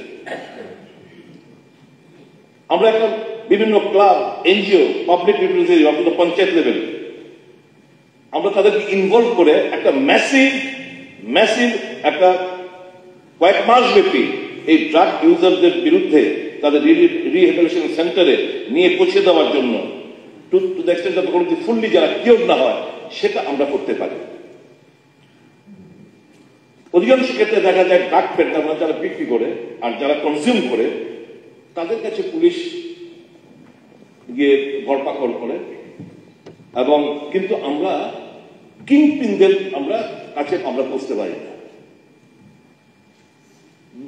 because of various reasons known to you, known to us, and known to the police also. এখন ওই সমস্ত drug user যখন হাসপাতালে refer হয়, doctor তাদের একটা লম্বা একটা মেডিসিনের পুলিশের কাছে দিয়ে দেয়, পুলিশ আবার ফরওয়ার্ড করে তার ফ্যামিলি মেম্বারের কাছে।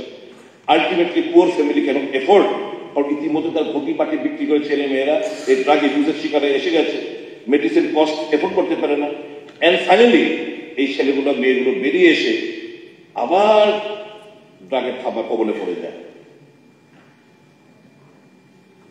এখন সত্যি কথা বলতে কি, মুখ্যমন্ত্রী কিছুদিন আগে একটা বক্তব্যের মধ্যে বলেছেন যে লাস্ট 10 months ভেরি চিন্তার ব্যাপার, আমাদের রাজ্যে এইচআইভি পজিটিভের সংখ্যা নতুন ভাবে 10 মাসে 1111 10 মাসে ইনক্রিজ হয়েছে।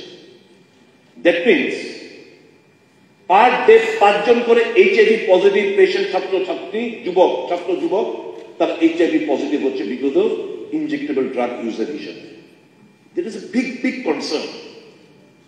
Now we have to save our youth, our students from this menace.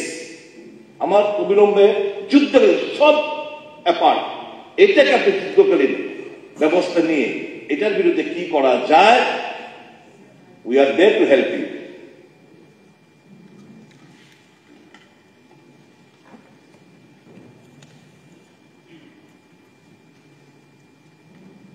এখন দেখা যাচ্ছে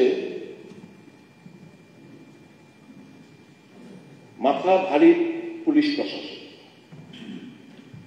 2017 সাল থেকে নিচুতলা কোনো কনস্টেবল কোনো নিয়োগ হয়নি। আপনাদের inspector level to IGP level promotion হচ্ছে, ভ্যাকেন্সি হচ্ছে, কিন্তু 2017 সালে কোনো কনস্টেবল রিক্রুটমেন্ট হয়। এই যে পুলিশ আউটপোস্ট, এই আউটপোস্টে 5-7 জনের বেশি স্টাফ থাকে না। স্বাভাবিকভাবেই এই যে drug law, general law and order, VIP security প্রদান কিভাবে দেবে, স্টাফ নেই। এবং যখন কিছু ঘটনা ঘটে আশপাশ থেকে টিয়ারশেল এনে ওখানে যেতেই যারা যে সমস্ত ঘটনাগুলো ঘটে আশেপাশে কিন্তু পার পেয়ে চলে যায়। কারণ কি, এই যে লোকাল স্ট্রেংথ দিয়ে deploy policemen for VIP duty, law and order maintenance, traffic enforcement, other administrative enforcement, and generality at the police stations. যেটার ইনভেস্টিগেশন এর উপর প্রভাব পড়ে, thereby conviction উপর প্রভাব পড়ে, and that is one of the reason আমার রাজ্যে conviction লেভেলটা কিন্তু as per expected, though we are striving hard, we are unable to reach this one as IPC cases are concerned. আমি পুলিশকে দোষ দেব না, এই অফিসার আমার রাজ্যে failure, but when he joins the NIA or CBI দারুণ সফলতার সাথে, সুনামের সাথে ও কাজ করে এবং সাফল্য পায়, মেডেল পেয়ে যায়। আমার দাবি থাকবে ইমিডিয়েটলি রিক্রুটমেন্ট করুন আপনারা কনস্টেবলের, build separate dedicated team of police under officers for dealing with other NDPS cases, criminal investigation, general law and order, and other enforcement. As now Tripura doesn't have that type of officer. Officers that don't that name. Problem হচ্ছে নিচুতলা। এরকম আলাদা আলাদা। এখন একই লোক NDPS এর কেসে করবে, জেনারেল অর্ডার ভিআইপি সিকিউরিটি সুনিশ্চিত করবে, তাদের হতপথ হয়ে যাচ্ছে। একদম নতুন ভাবে এই ড্রাগের যে ব্যাপারটা, এটা করার জন্য আলাদা আপনি ইউনিট আপনি গঠন করুন।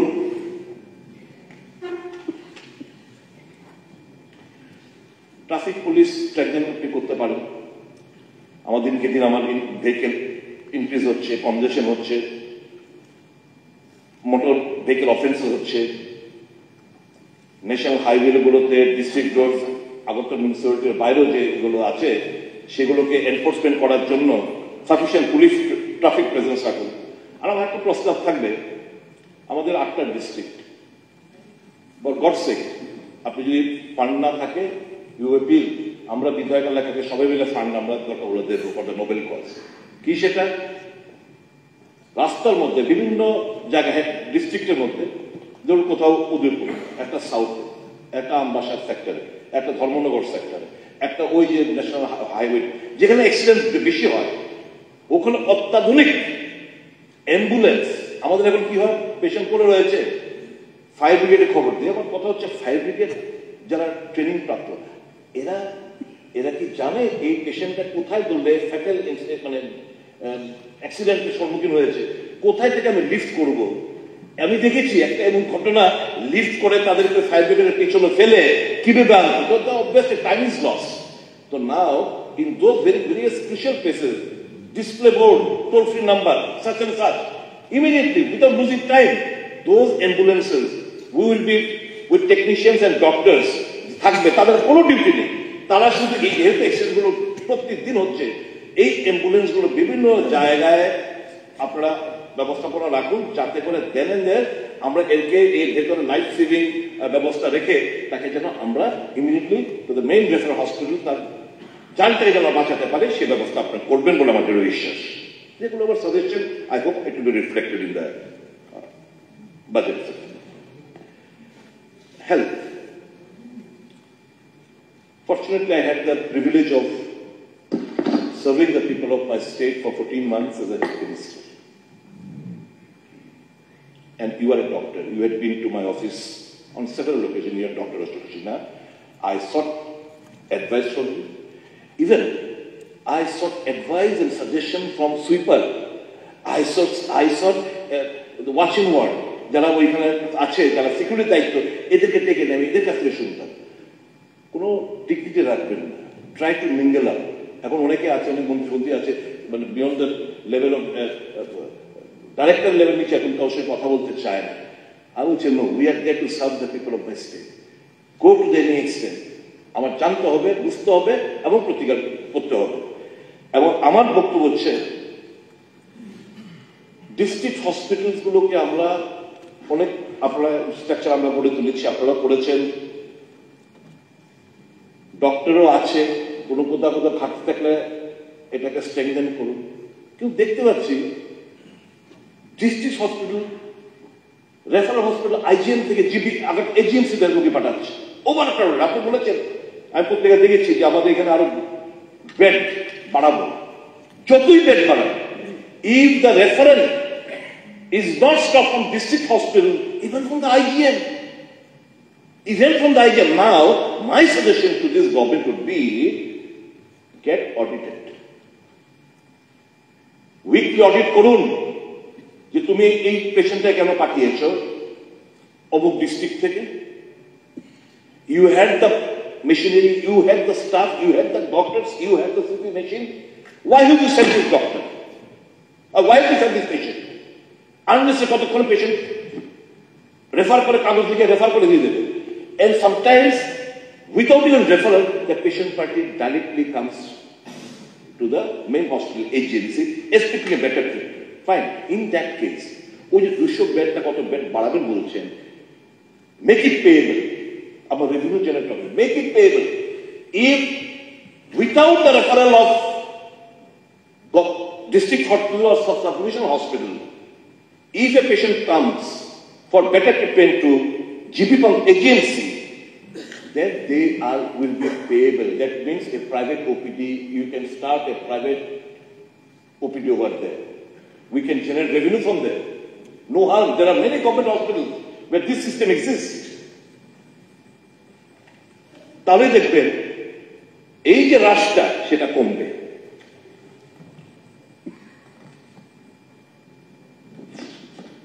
এবং I am very very astonished, despite development of infrastructure in IgM, এখান থেকেও স্পেশালিস্ট ডক্টর আছে, সমস্ত কিছু আছে, আইজিএম থেকে পর্যন্ত এরা এইচএমসিটা পাঠিয়ে দিচ্ছে।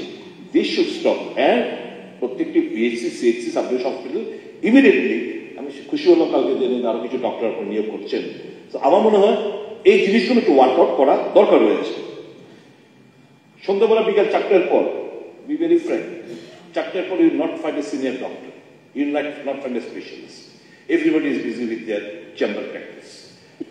স্যার অমুক পেশেন্ট এসছে, হ্যাঁ কি হয়েছে, ফোন, অল অন ফোন, অমুক দিয়ে দাও, অমুক দিয়ে দাও, অমুক, অল। ওই 4টার পর থেকে they are run by intern and PG students. হাসপাতালে কোনো ডক্টর নেই টিল দ্য নেক্সট মর্নিং।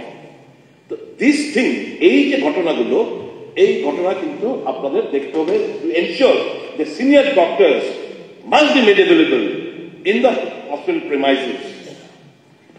আরেকটা হচ্ছে এই যে মাননীয় সদস্য, তোরা টাইম শর্ট, আমি তো এই সেশনে কিছুই বলিনি, and I'm giving some positive this thing, so please bear with me. ডিস্টার্বও করছি না, তাড়াতাড়ি। কত কথা কইতে পারেন, হ্যাঁ? আপনার তোরা বেড়ান রাত্রেবেলা উইটিয়া টর্চদের দেখে আইছেন ইয়ে পিনওয়ান। স্যার, রেফারেল হসপিটাল, এই যে আউটসাইড দ্য স্টেট যে রেফার করি আমরা, সব দেখেন Kolkata.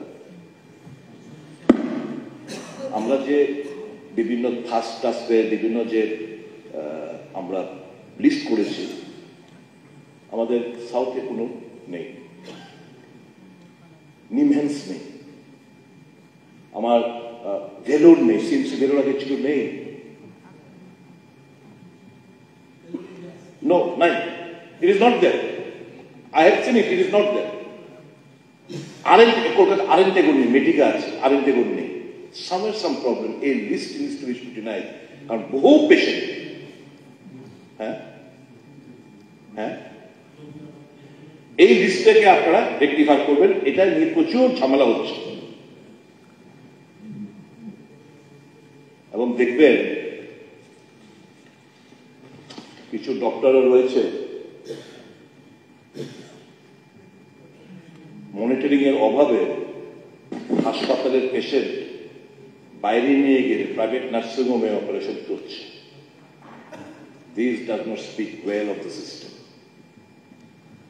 This does not speak well of those doctors who are supposed to give treatment, who are supposed to operate upon them in the hospitals. Instead of that, they are taking them outside and operating and looting those innocent patients. আমার অনুরোধ থাকবে এই জিনিসগুলো আপনি দয়া করে দেখবেন। PWD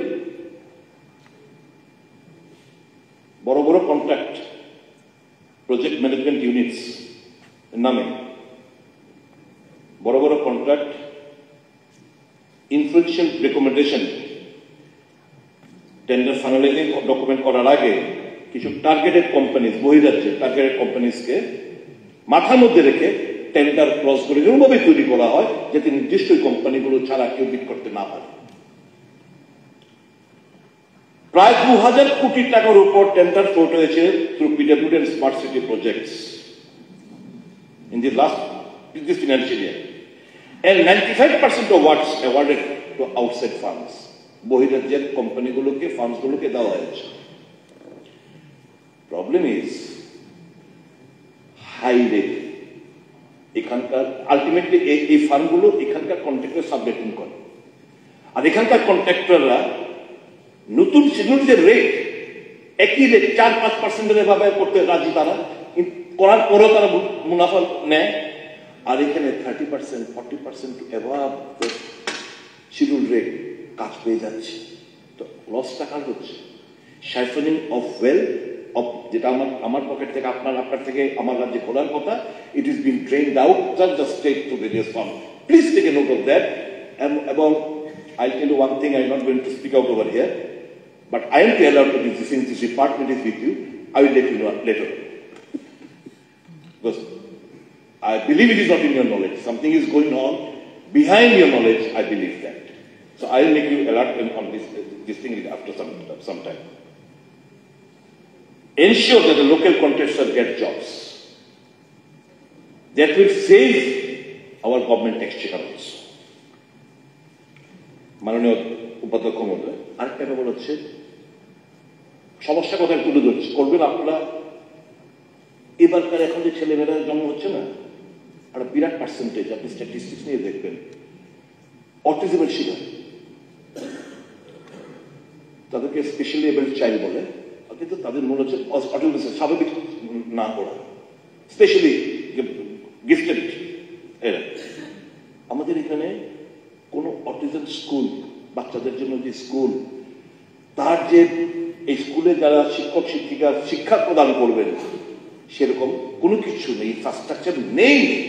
please with folded hands I request ওই সমস্ত মা বাবাদের তরফ থেকে, এটা আমাকে বলা হয়েছে, প্লিজ ভেন্টিলেট এটা, আপনি যতটা জায়গা আপনি পৌঁছন। লোকায়ুক্ত হিউম্যান রাইটস কমিশন আমাদের রাজ্যে আছে, ওর পাঠ দেয়, আমরা কেন পালছি আমি সেটা জানি না। বিভিন্ন জায়গায় মানবাধিকার লঙ্ঘিত হচ্ছে, হিউম্যান রাইটস কমিশন কোথায় আমি জানি না। লোকায়ুক্ত আমি বারংবার, আমি লেফট ফ্রন্ট জমানায়, আমি রতন বাবু আমার বারংবার বলে আসছি, এই সরকারের দৃষ্টি আকর্ষণ করেছি যে এই যে প্রেজেন্ট লোকায়ুক্ত, এর দাঁত নেই, নোখ নেই, কিছু করার ক্ষমতা নেই। You want to fight out the corruption, লোকায়ুক্তকে এম্পাওয়ারমেন্ট করুন। Lokayukta empowerment suo motu corruption news, so much you should register, take cognizance and মামলা নিয়ে এসে তদন্ত করতে হবে। এটাকে অ্যামেন্ডমেন্ট আনতে হবে কর্ণাটকের মতো। You bring the Karnataka model in the state of Tripura. কর্ণাটকের মডেলটা কিন্তু বিজেপি গভর্নমেন্ট এনেছিল, কাজে ওইটা ফলো করে এখানে আনুন, দেখবেন we can fight out corruption. Because আমাদের অনেকের ইগনোরেন্সে a section of babus they are looting like anything.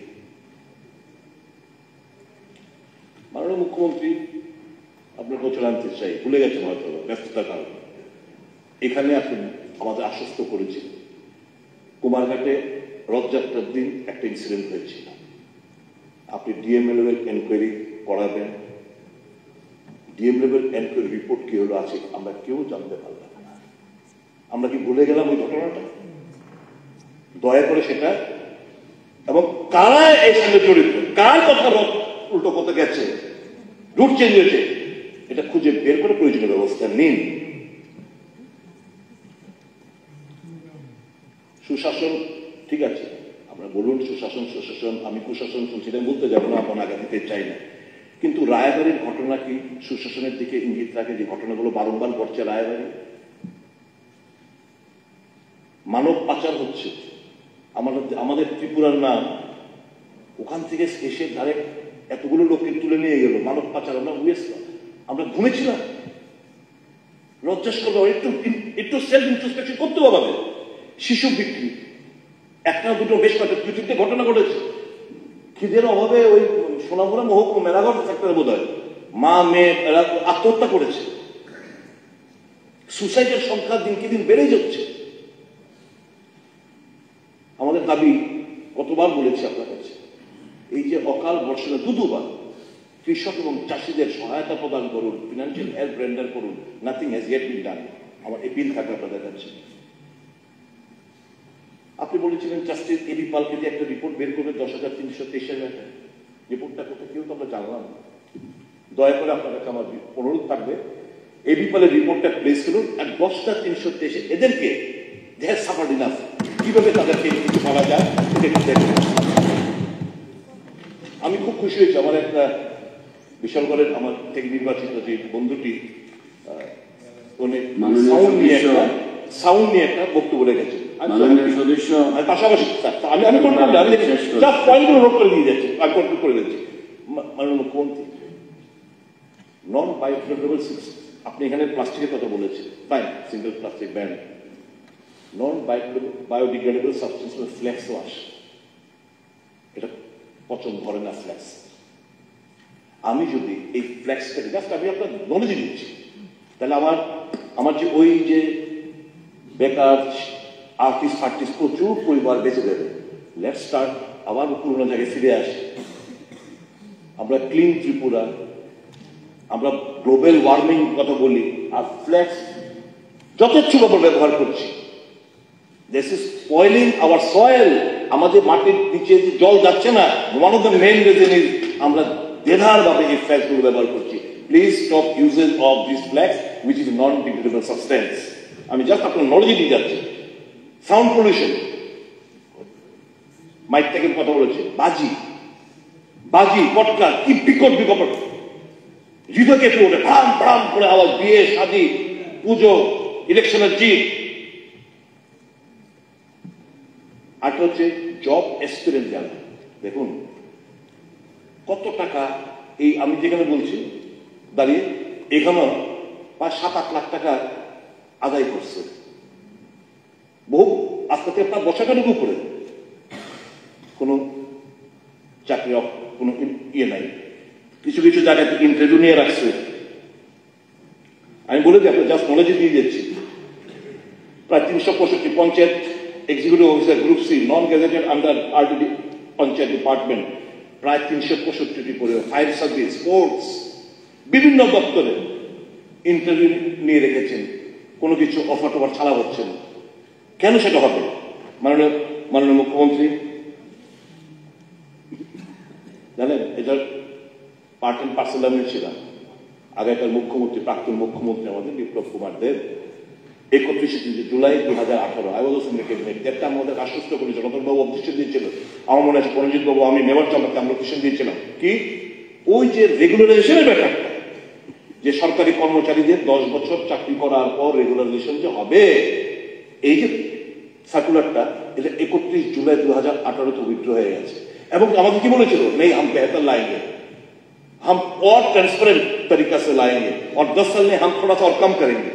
কিন্তু আজকে অবধি এই অর্ডার আর গেল না। আমি এক্সপেক্ট করবো আমার যে স্বপ্ন আমরা দেখছি ত্রিপুরা নিউ হাইটস, এটা নিয়ে যাওয়ার জন্য ওই প্রায় 40,000-এর কাছাকাছি যারা কন্টিনজেন্ট ডিআরডব্লিউ রয়েছে, ক্যাজুয়াল, তাদের দিকে লক্ষ্য রেখে আপনি এই জিনিসটা আবার পুনরায় আপনারা চালু করুন। ইতিমধ্যে বহুজন কিন্তু রিটায়ারমেন্টে চলে যাচ্ছে।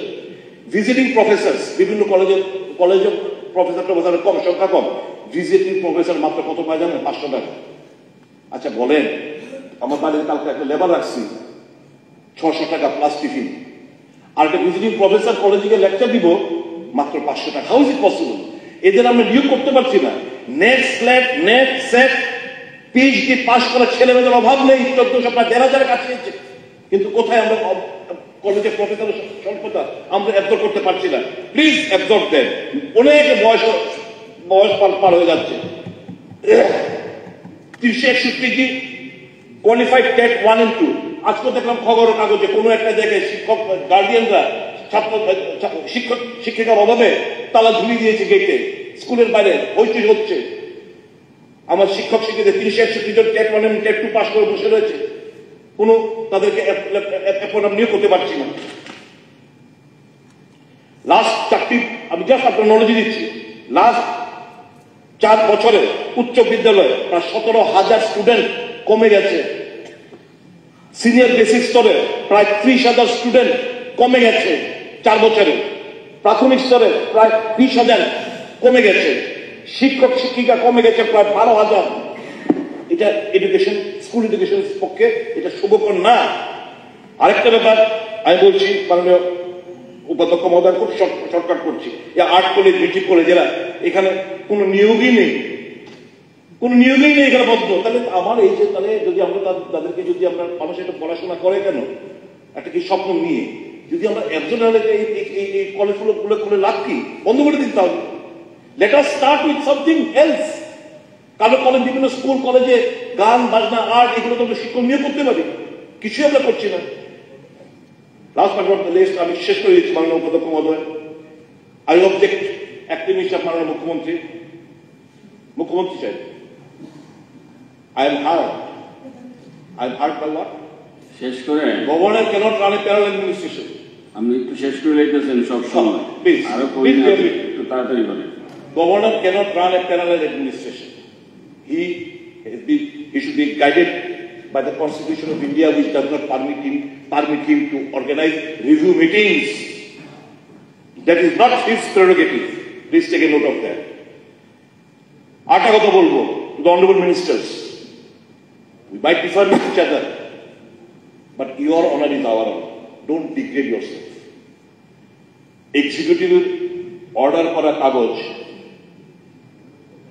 আপনারা কেন বিলি করবেন? You sit down in the dais, in your presence executive department ওই দপ্তরের ডাইরেক্টরের সই করা অফার আপনি মন্ত্রী বিলি করছেন। Don't degrade yourself. Your presence, you want to take political balance, you remain seated, but not through your hand. This letter of appointment should be distributed. Please make a note of it.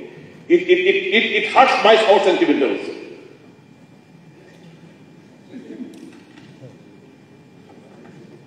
Property tax, electricity bill ফাট করে এত মাসুল বৃদ্ধি করে দিলেন এবং কোন ধরনের সার্ভে ছাড়া প্রপার্টি ট্যাক্স এটা একটু রিভিউ করা দরকার বলে মনে হচ্ছে। মশার উপদ্রবে ইউডি মিনিস্টার বাঁচার উপায় নেই, মশার উপদ্রবে সারা রাজ্য জুড়ে কিছুই নেই। Last but not the least, আবার শেষ করতে এটা লাস্ট পয়েন্টের করে শেষ করে দিই। আমরা সবাই বলি কি বলি, অধিক ক্ষমতা, ডাইরেক্ট ফান্ডিং। আপনারা যে আমরাও কই, সবাই মাথাও কই। আপনি আমাদের বলেন স্টেট গভর্নমেন্ট এই যেটা পাঠাইলেন 25th অ্যামেন্ডমেন্ট বিল, এখানে কি লিখলেন?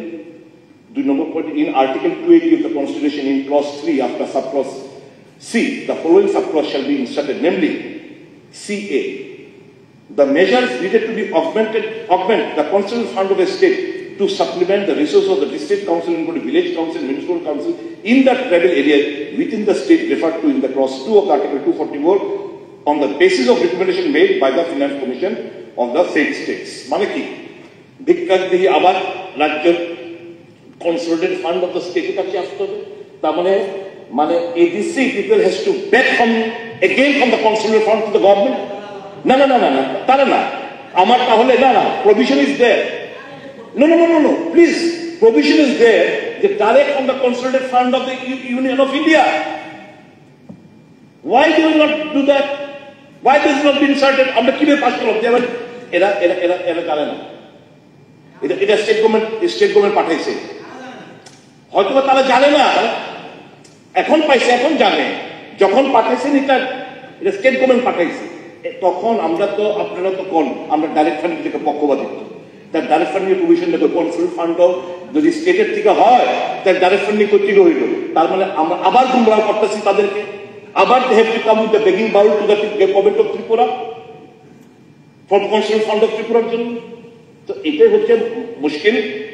যে যাই হোক, আমার দাবি থাকবে 125th অ্যামেন্ডমেন্ট বিল যেন খুব দ্রুততার সাথে পাশ করানো হয়। আর লাইটার নোট আমি শেষ করতে চাই, আমি আরেকটা জিনিস খুশি হয়েছি, এখানে ফরেন্সিক ল্যাবে একটা লাইটার নোট আমি শেষ করতে চাই। ফরেন্সিক ল্যাবে লাইট ডিটেক্টর টেস্ট এটা স্টার্ট হোক রতনবাবুরে দিয়ে। এই যে ভাষণ টাষণ যে দেয় আপনারা না, রতনবাবুর জন্য শুয়ায় করবো, প্রশ্ন করবো, সব যা খুঁজেছেন তার বিপরীত করবেন। আমরা খুব খুশি, এটা সাধুবাদ জানাই যে লাইট ডিটেক্টর মেশিন আগামী দিন রতনবাবুর থেকে আরম্ভ করে ট্রেজারি বেঞ্চে সকলকে যারা মন্ত্রিসভা পরিচালনা করতেছে, যারা বড় বড় ভাষণ দিতেছে, তাদেরকে লাইট ডিটেক্টর টেস্টের আওতা বোঝানোর জন্য আমি প্রস্তাব রেখা। আমি আমার এই যে গভর্নরের উপর যে আলোচনা, বিরোধী বেঞ্চের যারা সদস্যরা এখানে অ্যামেন্ডমেন্ট এনেছেন, সংশোধনে এনেছেন, এগুলোকে সমর্থন জানিয়ে আমি আমার আলোচনা এখানে শেষ করছি। I believe I have not hurt your sentiment. I believe as a constructive opposition, I have raised some viewpoints of mine to you, and I believe that the reflection will come in due course of time, that is during the budget session. Thank you. মাননীয় deputy speaker sir, তো ওই যে local ট্যালেন্টের কথা university, Tripura university, এটা একটু দিয়ে দিন তো। লোকাল ট্যালেন্ট যে বলছে না, এটা আমার অজ্ঞতা থাকতে পারে, এটা দেখেন তো আমার তো জানা মতে ইউনিভার্সিটি মানে ডেপুটি স্পিকার স্যার, 1 মিনিট, মাননীয় সিনিয়র বিধায়ক সুদীপ রায় বর্মন একটা ডি এডিকশন সেন্টারের কথা বলছিলেন। যেহেতু এটা আমার দপ্তরে পড়ে, আমি সবার জন্য অবগতির জন্য হয়তো এই বইটাতে ছিল না, অলরেডি আমাদের এখানে ফ্যাসিলিটি যেটা নরসিংগড়ে রয়েছে সাইকিয়াট্রিক হসপিটাল, সেটাতে শুরু হয়েছে এবং কুমলুঙে যেটা শুরু করার কথা ছিল সেটা অলরেডি কমপ্লিট। এই ফাইন্যান্সিয়াল ইয়ারে সেটা ওপেনিং হয়ে যাবে। এছাড়াও 200 বেডের একটা হসপিটাল সিপাহীজলাতে, 200 বেডের একটা সিপাহীজলাতে নতুন হসপিটালের জন্য প্রপোজাল গিয়েছে, সেটাও খুব শীঘ্রই কাজ শুরু হবে। এবং আরো দুটা, একটা দক্ষিণ জেলা, একটা গোমতী জেলা, অলরেডি সমস্ত পেপার কমপ্লিট। সেটা একটা লাইসেন্স সেন্ট্রাল থেকে আছে, সেটা আসলেই খুব শীঘ্রই সেটাও 1-2 মাসের মধ্যে শুরু হয়ে যাবে। এবং আরো 4টা জেলাতে 100 বেডের করে সেটার জন্য প্রপোজাল পাঠানো হয়। ঠিক আছে, ওকে। মাননীয় সদস্য অশোক